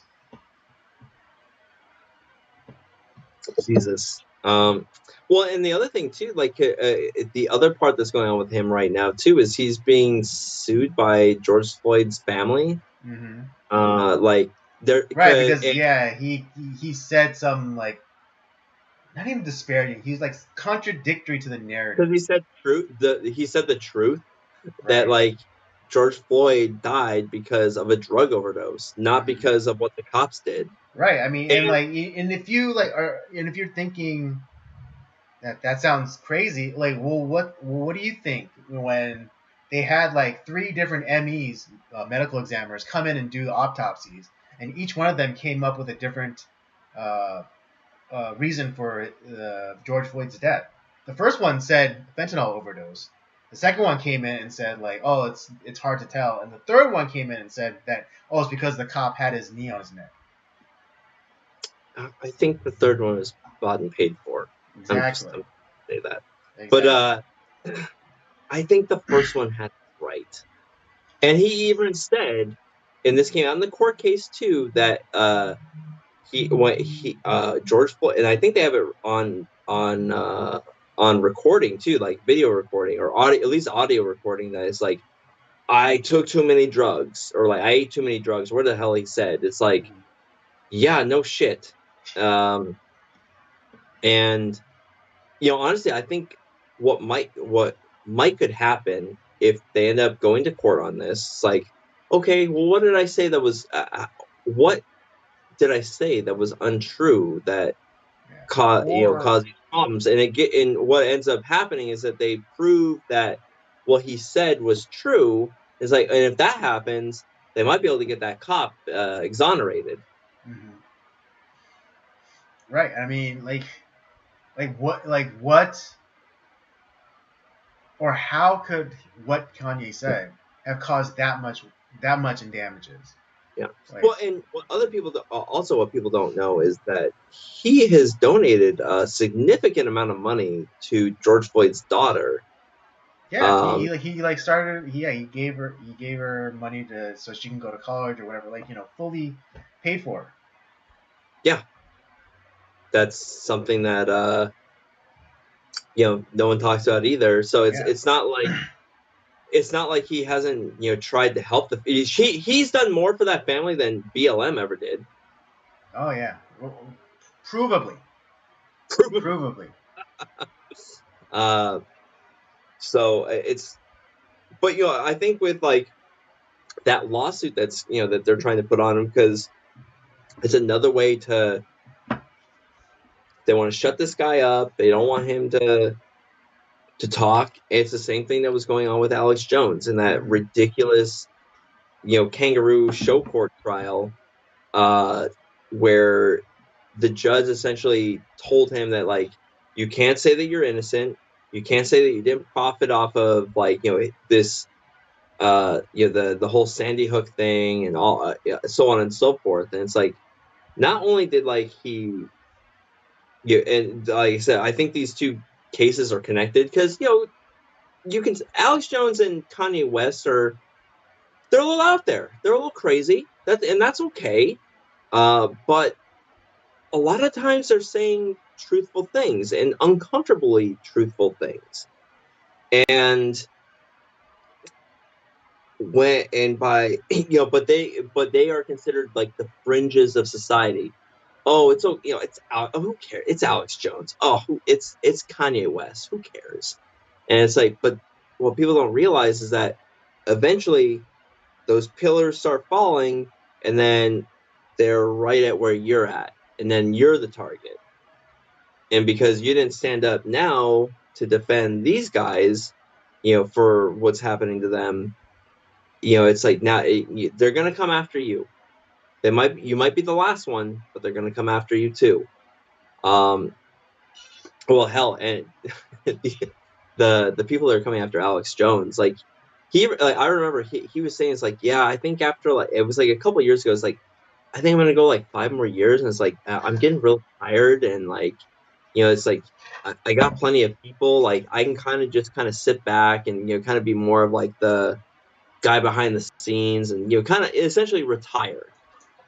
But what they've done to him, he's like, I'm never gonna quit now. I'm going to constantly go after the truth and, like, the craziness that's out there. It's like, you've created, if you hate Alex Jones, you've created a bigger monster. It's like he's not going to stop. And that's and Kanye West, the same thing. He's not going to stop either. Like, a lot of it came through because he's been supporting Candace Owens's documentary about the lies of Black Lives Matter, which are, it's I saw the trailer for it. I was like, that looks really interesting. I want to check that out. And to be clear, Black Lives Matters Inc. All right, the organization. Yeah. Because again, like, the brilliance of calling their organization Black Lives Matter. It's like, oh, I don't like Black Lives Matter. It's brilliant. Yeah. It's like, you don't think Black Lives Matter? It's like, no, the group, not the sentiment. You moron. Chef's kiss. Yeah, chef's to them. Chef's kiss to them. But yeah, it's like, so you can never criticize. It's like, oh, I don't like Black Lives Matter. It's like, oh, you don't think Black Lives Matter? It's like, that's not the same reason why the Democrats name all their bills like these fancy things. Like, what? Yeah, like, oh yeah, save the puppies bills. Like, but it's like filled with, like, experimentations on beagles. Well, Dr. Fauci was like, yes, please sign that. Like, please, you gotta sign it. You gotta make it happen. Because I'm the science. But it's like what we talked about, like when they kind of dropped that now, like, social media is kind of like, oh, they're taking action against Kanye. They did it with Alex Jones. They've done it to Stephen Molyneux. They've done it to Gavin McInnes. I've very questionable on him. Honestly, I'm really disappointed with what he's done recently. Mm-hmm. But it's like I said, it's like these guys that are what would be considered the fringes, but they're saying true things. They're like kind of the guy in the wilderness, and you try to eliminate them, it's like they're eventually going to come for the more mainstream people, which is you, That was me, happening. Yeah. Yeah. I mean, people. famously, Owen Benjamin. Yeah, But yeah, like he was like he called this. He like he was like saying like, oh, what they're doing to me, they're gonna do to like mainstream people soon. And yeah, because eventually the mainstream mainstream people, they're gonna. I mean, it kind of happened a little bit with Gina Carano, because she was like yeah. she's a little bit more mainstream, but then you get someone as big as like Kanye West, and it's just like whoa, and then like they do the exact same thing that they did to Gina, that they did to Owen, that they did to like Alex Jones and Stephen Molyneux and all and the like, and it's like it's no one safe. Yeah, Stephen Molly was devastated by like what happened to him. It's like, and he wasn't even saying anything like inflammatory. He's a guy. He does like why they eliminated him is because he did that documentary about like what with like the all the stuff that was going on in Hong Kong and how China was essentially like overtaking them, and like the fight for freedom that Hong Kong was going through. That's when they took him off of like essentially all social media. I think he's on Rumble or Odyssey now. Yeah, But like I think he like was, even though like he disagreed with him, but even like Owen Benjamin put him on his own social network or his own like video hosting platform. oh, good. I'm glad he kind of because Stephen Molyneux, he's a really good guy. Like he's smart. He has a lot of great information. He does a lot of great research. His thing about like his Roman Empire thing that he does, I think it's like an hour and a half long. It's Yeah, fucking amazing. yeah. Although I would just I like I mean I don't hate the guy, but I've like kind of like there's some things I don't 100% agree with him. But yeah, his breakdowns are great. Like the Roman Empire one, it was like holy shit, this is happening right now in America, and Yeah, it's like it's accelerated. It's accelerated. We're yeah, already like right now we're late stage empire. We're just like a few years away from collapse. yeah. And And and I don't mean to say that as like to frighten anybody. I'm actually kind of excited. Um, yeah, but just to see what comes next. And he it's was like talking about this it's like gonna 6 happen. years. He was saying about like he was doing this 6 years ago, and it's like and I was like, oh shit, yeah, Yeah, I mean, what is it? Recently in a stream, Owen Benjamin was saying like yeah, we're not too far away from like Joe Biden appointing a horse to the Senate. God, I mean it's I mean, of course, echoing what happened in Rome under Caligula. Um, if you for those of you who aren't history buffs, but Caligula was like this really debased kind of like hedonistic emperor, yeah. known for his orgies, and because he was so drunk on his own power that he appointed a horse to the Roman Senate. Actually, Diane, I'm a horse. Yeah.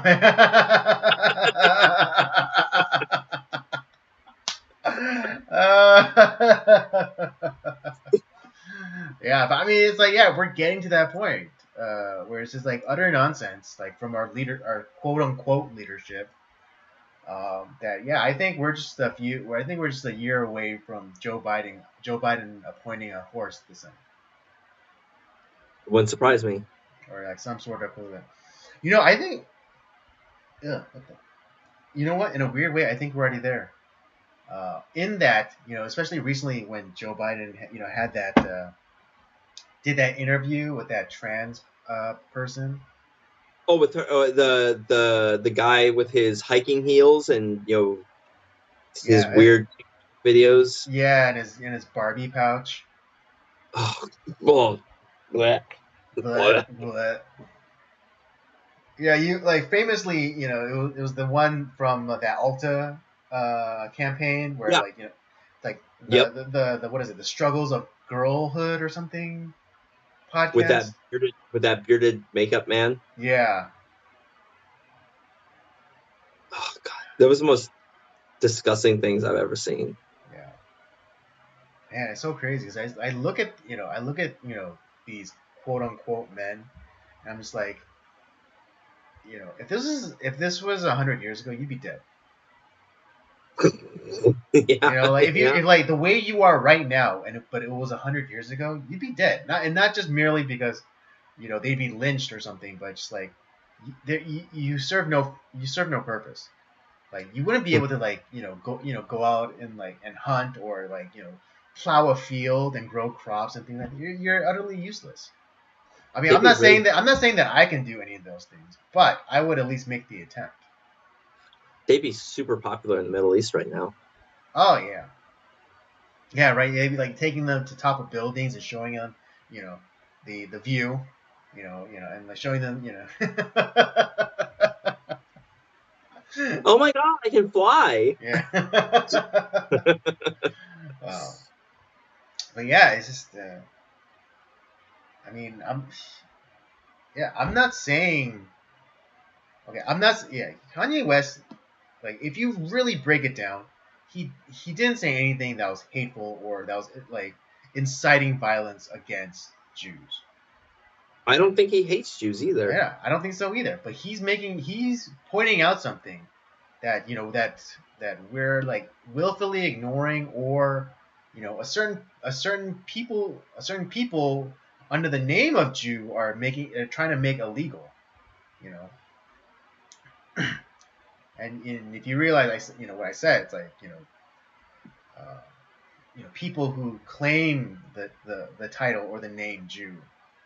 Uh, because they know that it's a protective shield against them. Um, but they're using the government. They're using laws to further their own ends. Um, and they not may not necessarily be Jewish. So it's But like, yeah. So yeah, he's always calling, yeah. So more or less he's calling out a behavior and a trend. yeah, Which if it was like any other group, there would be no problems. because white If people, like the actual like white majority in America comprised the heads of financial institutions, studios, music industry, uh, academia, et cetera, et cetera. Like there wouldn't be a problem. There wouldn't be a problem. yeah. But because of one small people group, a minority, in a certain majority country, is curiously taking up, like, is disproportionately represented in all of the top fields. Now, if this was the George Bush hates black people, Kanye West, I don't think we would. Nobody would care. Yeah, no one would care. But But because this is more of the Trump supporting Christian guy, kind of like truth telling Kanye. Oh, hates Jews. He's anti-Semitic. He's horrible. He's saying all these terrible things. I mean, he was kind of, like you said, he was kind of wandering. There was like one of them. It was kind of like wandering towards like that black Hebrew Israelite thing, which is a little weird. But outside of that, like it wasn't like something that was. There was nothing really hateful in what he was saying. yeah, yeah, and I mean, his tweets were just silly. They really were. I mean, especially That's like, all. yeah, and particularly like the whole like DEFCON like 3 thing. It's Like, like well, what the hell are you talking yeah, about? and like first of all, it's DEFCON, which is just military and their acronyms, like defensive condition. Yeah, And even DEFCON like kind of like a DEFCON low. 3 isn't even that high. DEFCON 1 is the highest Yeah, condition, and that's basically we're at war. exactly. 3 is like saying like I might do something. That's what DEFCON 3 is. That's saying like it's like Maybe I might do something, or I'm preparing to maybe do something. That's what it, DEFCON 3 is. maybe he knew exactly what he was saying then. Maybe, yeah, I know, because he said DEFCON, which everyone's like, oh no, he used death, and so he's inciting violence.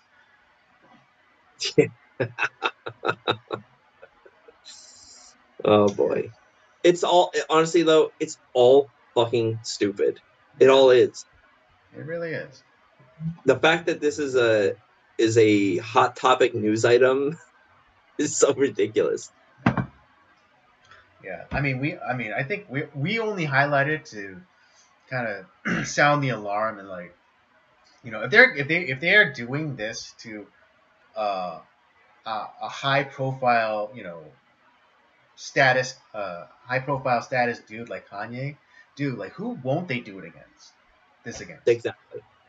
and we're just saying, we're letting you guys know, it's like, don't think that like, oh, it's like only the high profile people that they're gonna go after. Dude, they do it against the high profile people, and if there's no outrage that they're gonna do it, that's a signal to them, like, or whoever, the powers that would and won't be, that like, oh, it's okay, like then it's okay, then we can get away with doing this to anybody.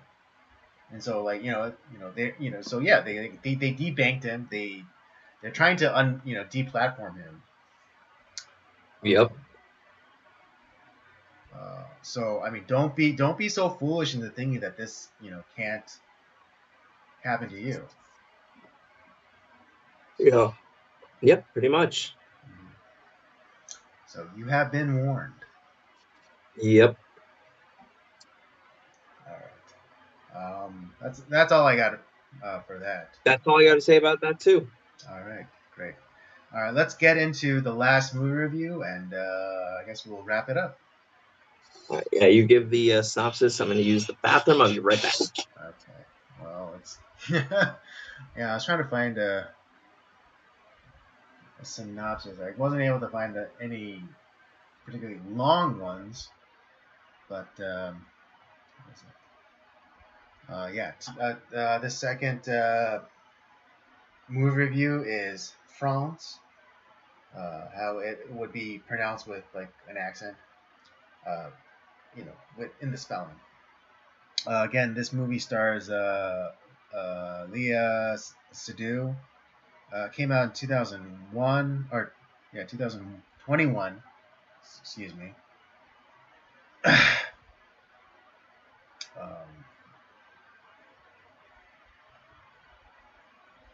and yeah, let me hit y'all with the synopsis.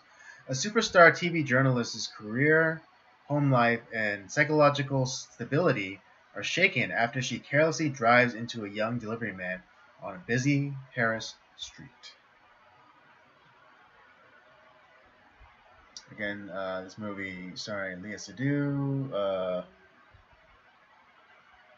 some French actor Emmanuel Arioli, Blanche Gardine, Benjamin Biolay. Yeah. Because it is a this. Now that I think about it, I think this is my first ever French film.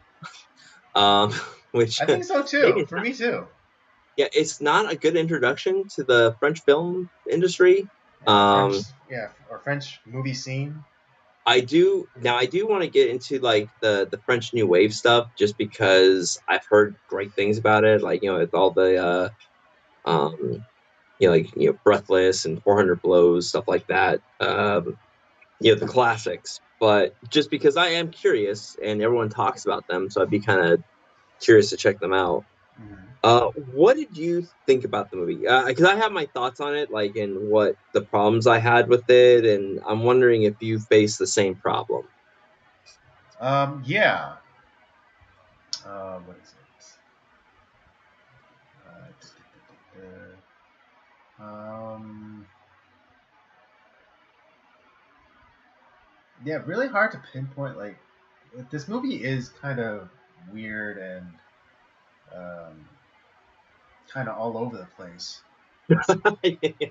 Um, because it's dealing with a lot of different things. It's dealing with this woman and her professional career, her home life, like as the synopsis said. Um, but uh,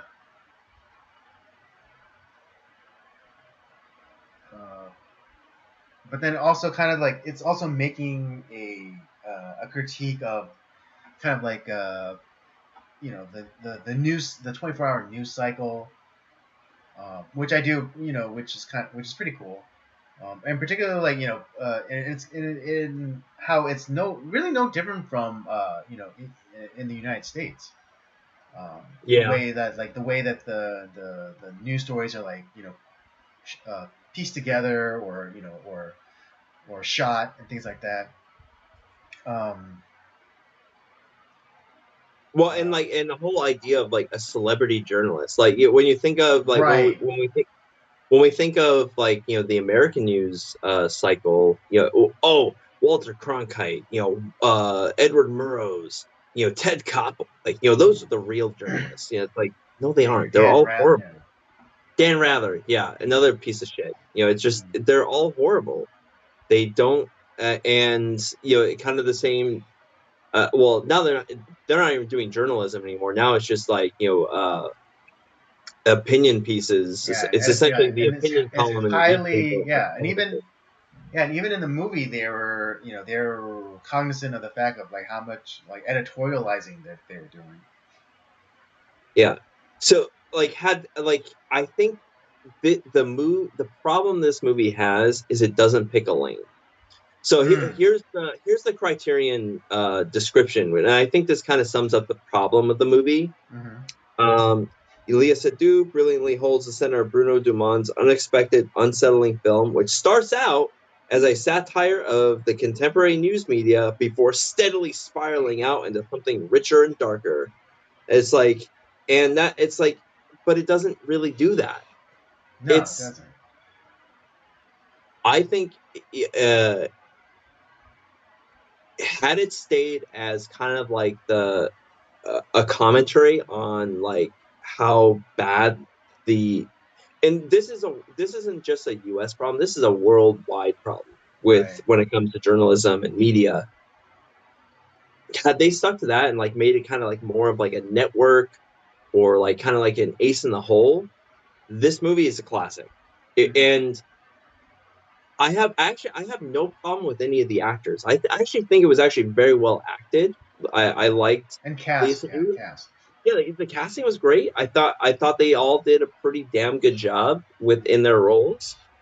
But the problem is like it felt like the thing with like the accident with that kid on the motor scooter, Yeah. like that that was why that made her spiral into insanity. I have no fucking idea. Right. It made no fucking sense. Um, and then after a while, that whole part of the movie just was not part of the movie anymore. Then you have like her husband and her kid die, which is a huge deal. Kind of isn't a big deal for her Right. almost. It's like Yeah. and Or like she, the timeline is just all like it's too soon, or it feels too soon. Like I don't know, like maybe because like since like they were already buried and like had like the headstones with like their pictures on it, maybe like at least 4 months went by. Okay, fine, but it doesn't feel like it's been 4 months. yeah, and then she had this affair with this guy, and it turns out he was just trying to, because she's a celebrity, even though she's like it's supposedly a journalist, Mm-hmm. and it's like, oh, I only slept with you to get a story about your background. Yeah. Oh, and so like it's just it's like pick a lane. Just Mm-hmm. like if you're gonna have like this person like if you're gonna follow her specifically, like her character is France Dumour, then like follow her, follow the story like where she yes, okay, she's a journalist, and then she's a very famous one, but stuff in her life starts going wrong, and the story's about her. If you want to make it a satire about the media, let's go that route. And yeah, she's like obviously like one of the main pieces, but like you look at all the people around her, like her producer, that her friend is like kind of is also kind of a piece of shit. Yeah, and You like yeah, and kind of like a leech enabler type, where she's like, yeah, or like a sycophant, where she's like constantly like, "Oh, you're great, you're fantastic." It's like, "Oh, everything you do is great," But then also, but she leeches off of like her success. exactly. And so if you want to go that route, let's stick with that. But like the director feels like he's going in like 6 different directions, and there's all these threads that are left around, and like, but then Nothing nothing's gets resolved. resolved. Yeah. Well, and I'm not saying that like there has to be like some like, oh, here's the ending, everything's wrapped up in a nice neat bow. Obviously, there's movies that we like that are, you're left with questions, Mm. but I don't care enough about the threads, or like, the storylines that you've produced here to make me want to question it. It just made me not want to watch it again. Mm-hmm. I unfortunately had to watch this twice. It's like, um, but I wish the director had picked a lane. That's all. Yeah. That would have been. I don't know if he wrote it, but that's where, like, this is a problem of writing. Mm. And to be honest, the cinematography is really good too. Like, it's well acted. It looks nice. The cinematography is good. I like the camera angles, but I just wish that the storyline took a lane. Are you going to do a satire Yeah, about the and media? I, you know, Are and you I going to focus wish. on France? Are you gonna, or are you gonna focus on, like, on her? It Yes, she's a journalist, but are we gonna focus on her family problems? Are we gonna focus, like, what are we gonna focus on? Yeah, like yeah, because what is it? Although some of the decisions, some of the camera work was weird. Because and again, I don't know if it's like meant to play up the fact that she's like slowly losing it, or it's just really bad That camera that work. no, Because see there's like that. this one scene I remember, because there's a lot of times it feels like she's just like they're on a green screen and not like actually in a car. And I mean, there you can do that, but and it could be confidently done, but it doesn't like make you like make you feel uneasy about it. And another instance of that is when she goes to see the guy that she hits and like his family, and she's like driving, and then she pulls out and like she weirdly gets up and like it's not as though like the door opens and she like kind of leans it and then gets out. She just like kind of like stands up and then moves to the side, and she's already out of the car. Yeah, it's almost like there was a weird, like, edit there. Yeah, like I don't know, like if they like for some reason like whatever, like for whatever reason they had to do like a reshoot, but they couldn't go back to that street or use an actual car and just use and do green screen. But it looked like it was just like the dashboard of the car, with the wheel, and then like the actress she just got up and then moved off to the side. Not like she opened the door and like she leaned out. Typically how you get out of a car. Right? Yeah. Um, And I mean, yeah, it was that was like a because I little. understand like if they did like some of like those like in the shots in the car, like where it felt like she was like kind of like displaced or like it was like green screen, and that could have been if uh, if left in the hands of a, let's say, more competent director, like that could have played into like the psychological thing, like like she's having like some sort of a breakdown, or like she's having some sort of like disassociation with like her like reality. Then he's like, yeah, I understand that, and you could use that to play up that kind of sense where she's feeling detached, or she's like she feels like she's like in like this glass bubble. Well, Andy, she had a target top. That's why she was able to just kind of do. uh, Uh, but no, yeah, it's, yeah, okay. There are, like I said, overall though, because I think, like you said, like some of the weird camera angles, I think that was kind of like to show that, she's losing it. Because there is that element in the film that she is starting to lose her mind, and like she's feeling the emptiness of her life. Because a lot of those celebrities, like, yeah, they're kind of, not all of them, but like there are a lot of them that are just, they are so about themselves, but then they act because they actually have nothing in their life. right. Um, but then stuff like that, like with the weird, like, who no one gets out of a car like that. Like, it's not possible to get out of a car like that. Exactly. This could also be a budgetary thing, and it could have been like a time crunch, or Mhm. just it just Yeah, yeah, of course. fuck I it. I Not It's totally not a huge deal. yeah, I totally give I totally give a pass if it's like one of those reasons. Well, it's kind of the same thing. Like when you look at like a Hitchcock film, all the worst scenes in Hitchcock films are like when they're in the car. Mm. Because Yeah, true. Yeah, because like old technology and they and they're doing like a so green screen thing. Yeah, so I yeah, get it. I get it. but like I said, so I won't like it won't that part of it doesn't matter to me Right. quite as much. Like Right. it You didn't won't take me knock out it. of Yeah, it. yeah, yeah. I was more kind of upset with like just the. It felt like there was like, okay, here's this story thread, but we're not going to complete it, and we after a while we're just going to stop caring about it. We're going to move on to this other story thread. Um, and it just like I said, that's where like it lost me. I was like, there's elements of it being good, and it's just, but it's not. Right. Yeah. I think we're on the same page, Yeah, mostly about this everything.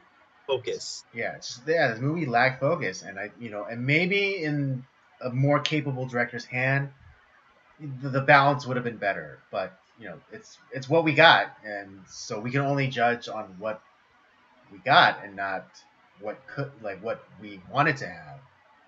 I did like the soundtrack. The soundtrack was pretty good. Like, it had some interesting, like sound to it.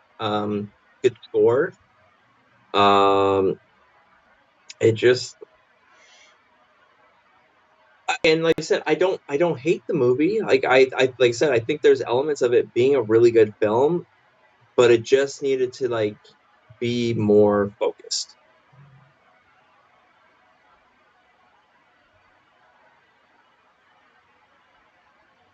Yeah. Yeah, and I don't know. Maybe it's because I've been like listening to a lot of French, but I don't know why. But like hearing French, it was really hitting my earworm. So recently, because I'm so used to because we do watch we've reviewed quite a few of like foreign films. So like a lot of the foreign films that we do, we've done a lot of Korean, we've done a lot of Japanese, and I do watch a lot of those films. Mm-hmm. But I have watched like I watched. I know I have also watched some Well, I don't think we reviewed any, but I have watched some like Spanish language films, and that's a nice language. Mm-hmm. Italian is not, it doesn't hurt the ears quite so much, or at Mm-hmm. least we've had films with Italian in it, like like The Godfather or stuff like Mm-hmm. that. But um, recently, yeah, because like this is like my first French film. I also recently just watched a Russian film, and yeah, it's just like it's almost like it's because it's so different from what I've been like listening to. I'm like, this is it's kind of a little hard on the ears. Yeah. Not because It, their language sucks or it's just it's so different from what we do yeah, the that context. it's just like yeah, Right. But it's just a little jarring. it felt like the feeling that I got from listening to French, probably in a really long time, was kind of the same feeling I had when I watched uh, or when I heard Swedish. That's also a weird Yeah, and I accent. mean, because I remember when I first watched it was a big thing. They did an American version. It was based off a Swedish movie. Insomnia? No, not Insomnia. What is it like with like that girl and like she's like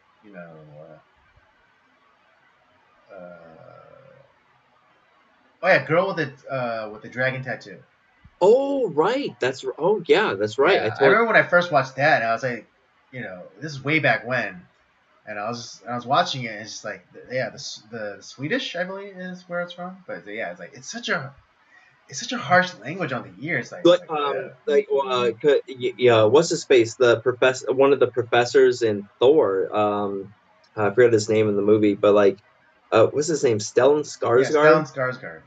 Yeah, I watched the movie like, and they were doing it in his native language. It was like, yeah, it's so jarring. It's just like because it's so different from like what we watch. It's like, Mhm. oh man, well that movie is also like, just like really it's a weird ass movie. Like I was like I about halfway through, I was like, oh, you know what? I think I'm okay. I don't need to see. It was just really weird, it wasn't for me. Mm-hmm. But yeah, and that's not to say that like I'm not gonna watch like another French language film. It just maybe that's why I've kind of dragged my feet a little bit, just because yeah, it's just so different from what I normally watch. Yeah. But Because this, again, like again, it's nothing. I don't hate French people generally, but I do like to make fun of them though. But yeah, it's just because I guess I just movie made me realize I don't watch a lot of French things. And so, like, yeah, like the first French film, like I maybe seen in quite many years, and just it was like just almost grating to the ears to hear. yeah, this is my first French film ever. Mm. Yeah, I mean, I'm But pretty sure I've seen like some French movies, but like, yeah, I'm sure you have, yeah. yeah, but I, this movie is definitely movie definitely lacks focus, and if they want like I understand if they wanted to add like certain elements, but like they shouldn't have like deviated from like the main story for like 15 minutes to get into it. yeah, I actually it was actually kind of fun because I felt like when I first watched it, I was like, because you actually caught me at the tail, like I was at like the Yeah, at the last, very end. Yeah. and I was like, it's not that I hate the movie. It's not that like I think it's like it's a horrible movie, but like I was telling you, it's like it just feels like it lacks kind of what I was saying. It lacks focus. Like there, like all the stories just kind of go wherever, and I didn't like it. I didn't like that part of it. And I don't know how I came to know this film, like about this film.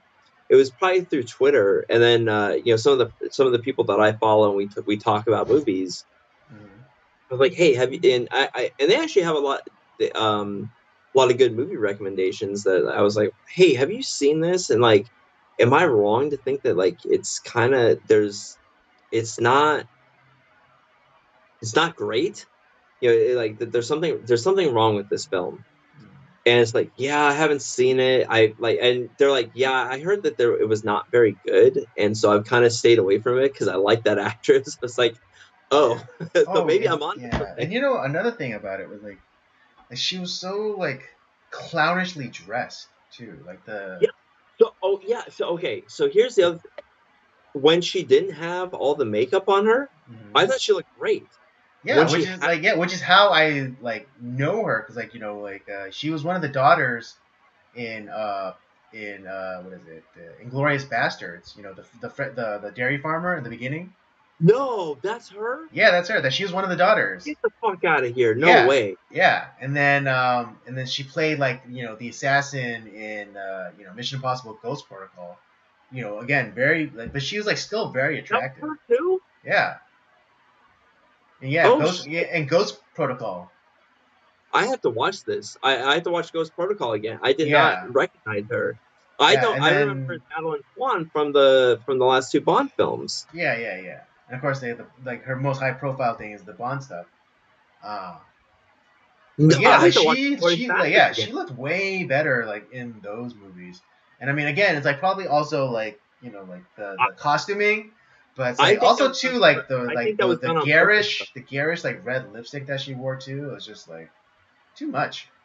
Something tells me that was done on purpose. Yeah, I'm sure too. Yeah, I like think kind that of was like a making some sort of like comparisons like oh like all like these talking heads on they're just clowns. see and that like I said, if we're doing a satire on media, Hmm. I think it's a great choice Yeah, because bravo. and I mean I just like I said, I wish they had stuck with like it being a media satire or following her character specifically and like the bad choices that she's made in her life Hmm. and the consequences of those choices. Hmm.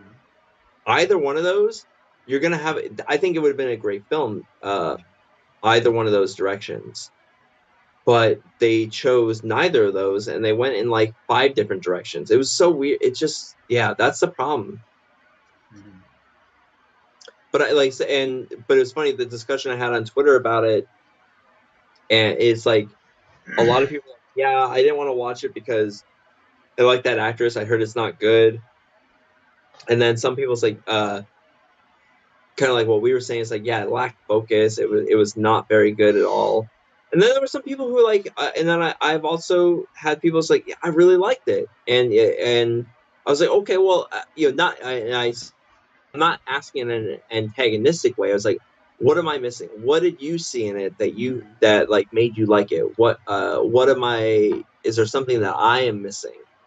And I think that they they kind of liked the idea of they saw it as more of her character is essentially like she is a empty suit.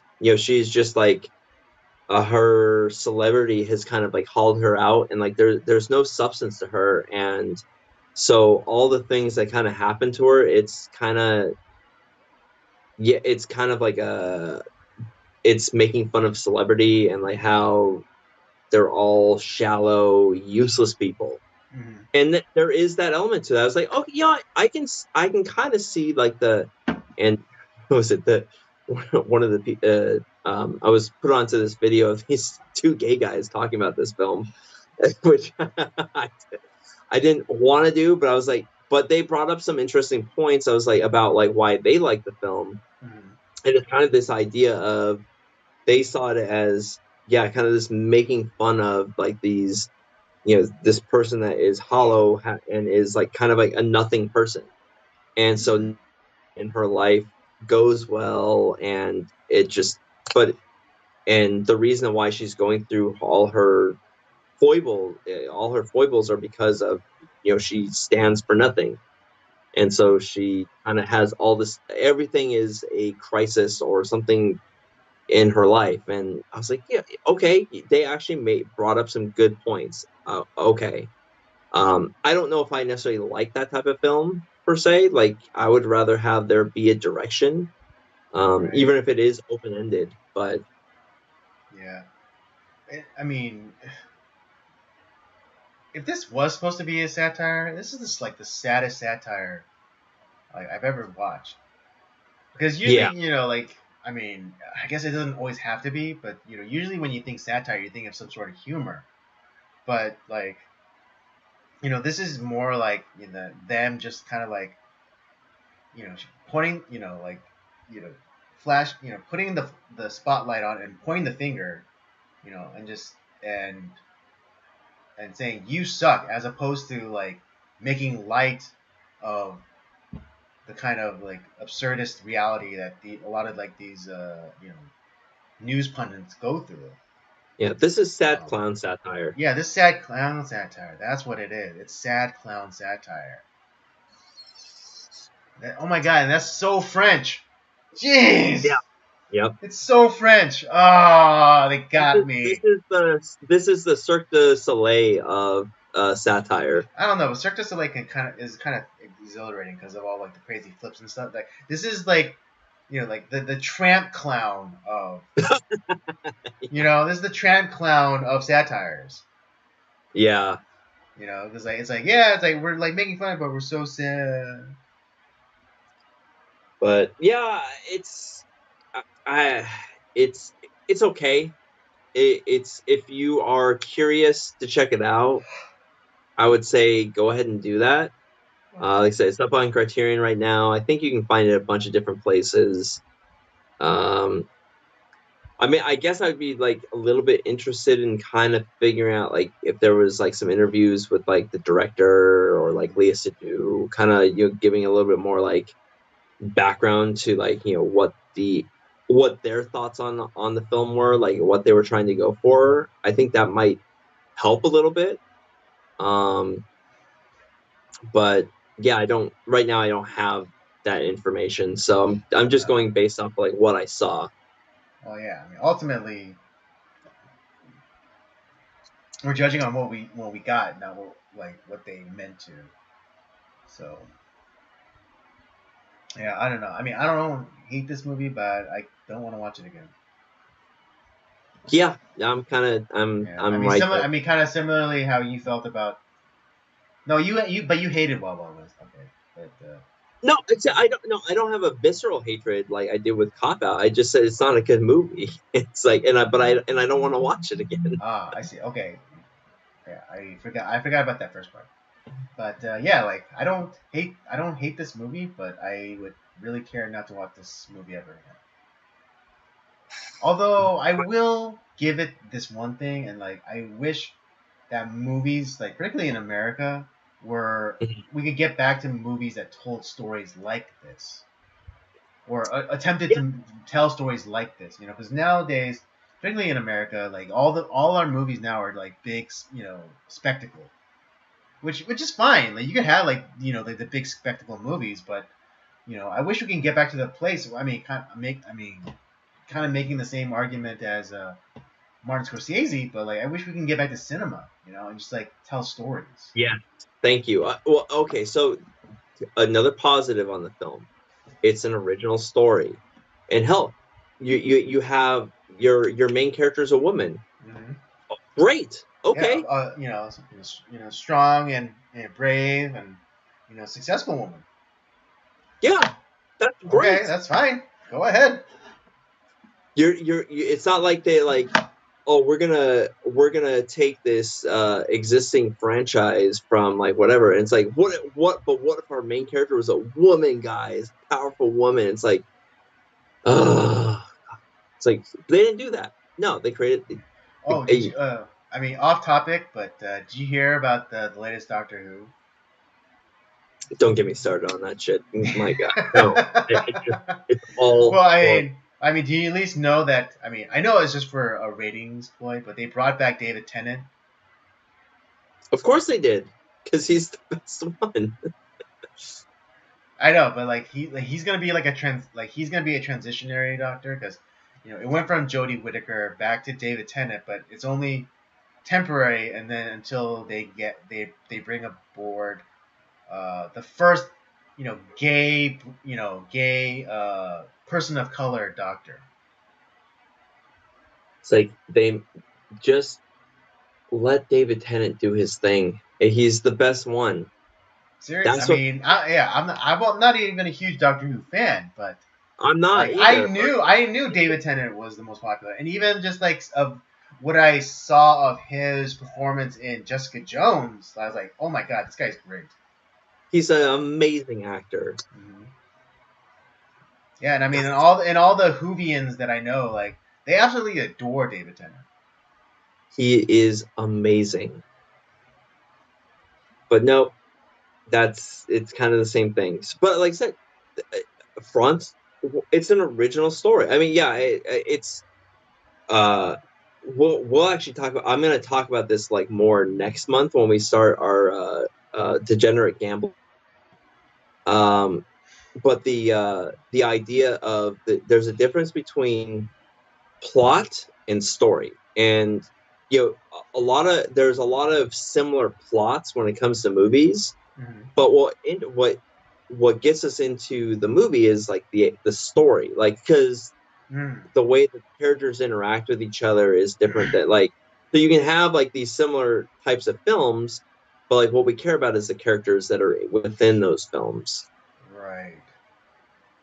And Right. Yeah, because you so could have like you know, uh, fatherless loner who picks up pool, for example. Okay, yeah, that's yeah, the plot. That's the plot. But then it's the characters and their specific stories that get us invested. exactly. And same thing, like we've seen, like I said, we've talked about well, we haven't reviewed it, but we've talked about Network, we've talked about Ace in the Hole, we've talked about Scandal, Mm-hmm. uh, and this is kind of in the same vein as that. But what we are interested in the story. Well, we tried to get interested in the story. It just didn't quite get there for us. But but I give it to them. It's an original story, and I like it. Okay. And I Um, agree. We need more kind of cinema. Like I don't disagree with Martin Scorsese. We need more of real cinema. exactly, yeah, like story. And I mean, and not to say that these big CGI blockbusters don't have story, but where it's like it's more purely story and not like spectacle. Exactly. Well, let's give our ratings. Andy, what would you give this film? Mm, I'd probably give it a 2, and I mean, for all the reasons, and I know like we always say like we should uh, we can only review what we were given, not what we wish we had, or what the intention of it was. Yeah. But I'm gonna give it a little. I'm bumping it up to 2, just for the fact that for like the intent, Well, or like what compared to like our could have been. yeah, I'm kind of similar to you, like because I like this way more than I do Cop Out and Wild Wild West. I think it's a better film than those two, and I think that this is closer to being a good film than it is being a bad film. I'm gonna give it half credit. I'm gonna give it 2.5. Okay. Just because, like I said, I think that the actors do a good job. Mostly I like the cinematography. I think the soundtrack is pretty competent, and like I said, it's almost there. Like just like a little bit more focus would have done this movie a lot of good. And uh, like I said, I don't hate the film. And if you uh, I bet there is an element out there that would think that this is something that's up their alley. I've listened to people who've said that they really liked it. I've listened to people who said that this movie is a piece of shit. And like I said, I kind of fall in the middle. It's not a terrible movie, but it's not really a good movie either. It's kind of right in the middle. Mm.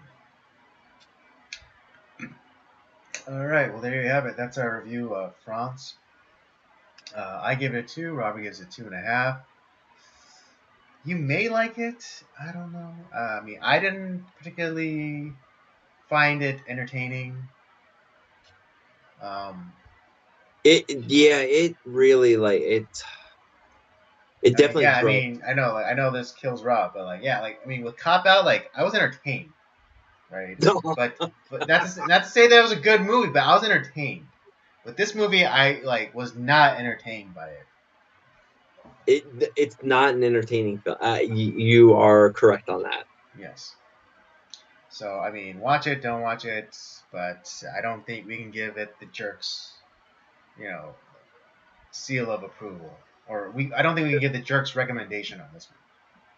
There is only one movie that we have reviewed this month that is going to get our approval, and you'll see that coming up here in a little bit. Uh, yeah, I mean not on Nocturnal Transmissions, but on the main podcast. Yeah, but did you hate schl-october? Did was it as torturous as you thought it was going to be? As torturous? No. Um, uh, yeah, I know it could have been a lot worse. I know that. I Yeah. recognize it. Oh, well, I thought it would have been like I said. I tried to choose movies that I thought had elements of, or like if for a few things being changed, I think it could have been better, and I think that made it a fun discussion because uh, yes, the product we got is not good, but it's not Right. like that there wasn't something there that could have made it a lot better. Right. But I dare say that this I don't think we could truly call this like Schlocktober, because Schlock has a very specific connotation to it. Yeah, Um, that's true. and so like But these are just like these were more like misfire movies, you know. Um, But yeah, I mean, I would like gun to my head, like I wouldn't be able to categorically call these movies schlock. Yeah, I guess maybe that's like the wrong term. I was like, I didn't want to. We could have done like Velocipaster or Manos Yeah. Hands of Fate Mm-hmm. And then or I would Santa and then Claus and then the I would rage quit the I would nuke the podcast if you did. uh, and I was like, no, I can't do that to Andy. So I went a different direction a little bit. So And I thank you maybe, for that. yeah, maybe one day you'll hear me talk about these really awful films, which I don't know why I like them. I know they're terrible, but like they're entertainingly bad. Okay. But yeah, it's well, we did get you to watch Galaxina. You didn't really like that, Yeah, that's true. I didn't like Galaxina. but it's awesome. It's it's For some, for some. but that would be considered schlock more than what we did this month. Yeah. All right. Well, there you have it, folks. That was our stream for tonight. I hope you had a good time. I had a good time. I know Rob had a good time. I always have a good time. Tuesday's my favorite day of the week, but Yeah, and I hope it's your favorite day of the week as well. Don't forget to check out the library of other content that we have. The Circulator's main podcast, Nocturnal Transmission, episodes of Nocturnal Transmission, of course, and Rob's gaming show, Up by Up Down. Don't forget to follow us on our various social media accounts, Twitter and Letterboxd at PodcastCOJ, and Instagram at Circulator's Podcast. And with all that said, we thank you for joining us tonight. Come back next week and we'll do it all over again. Have a good night.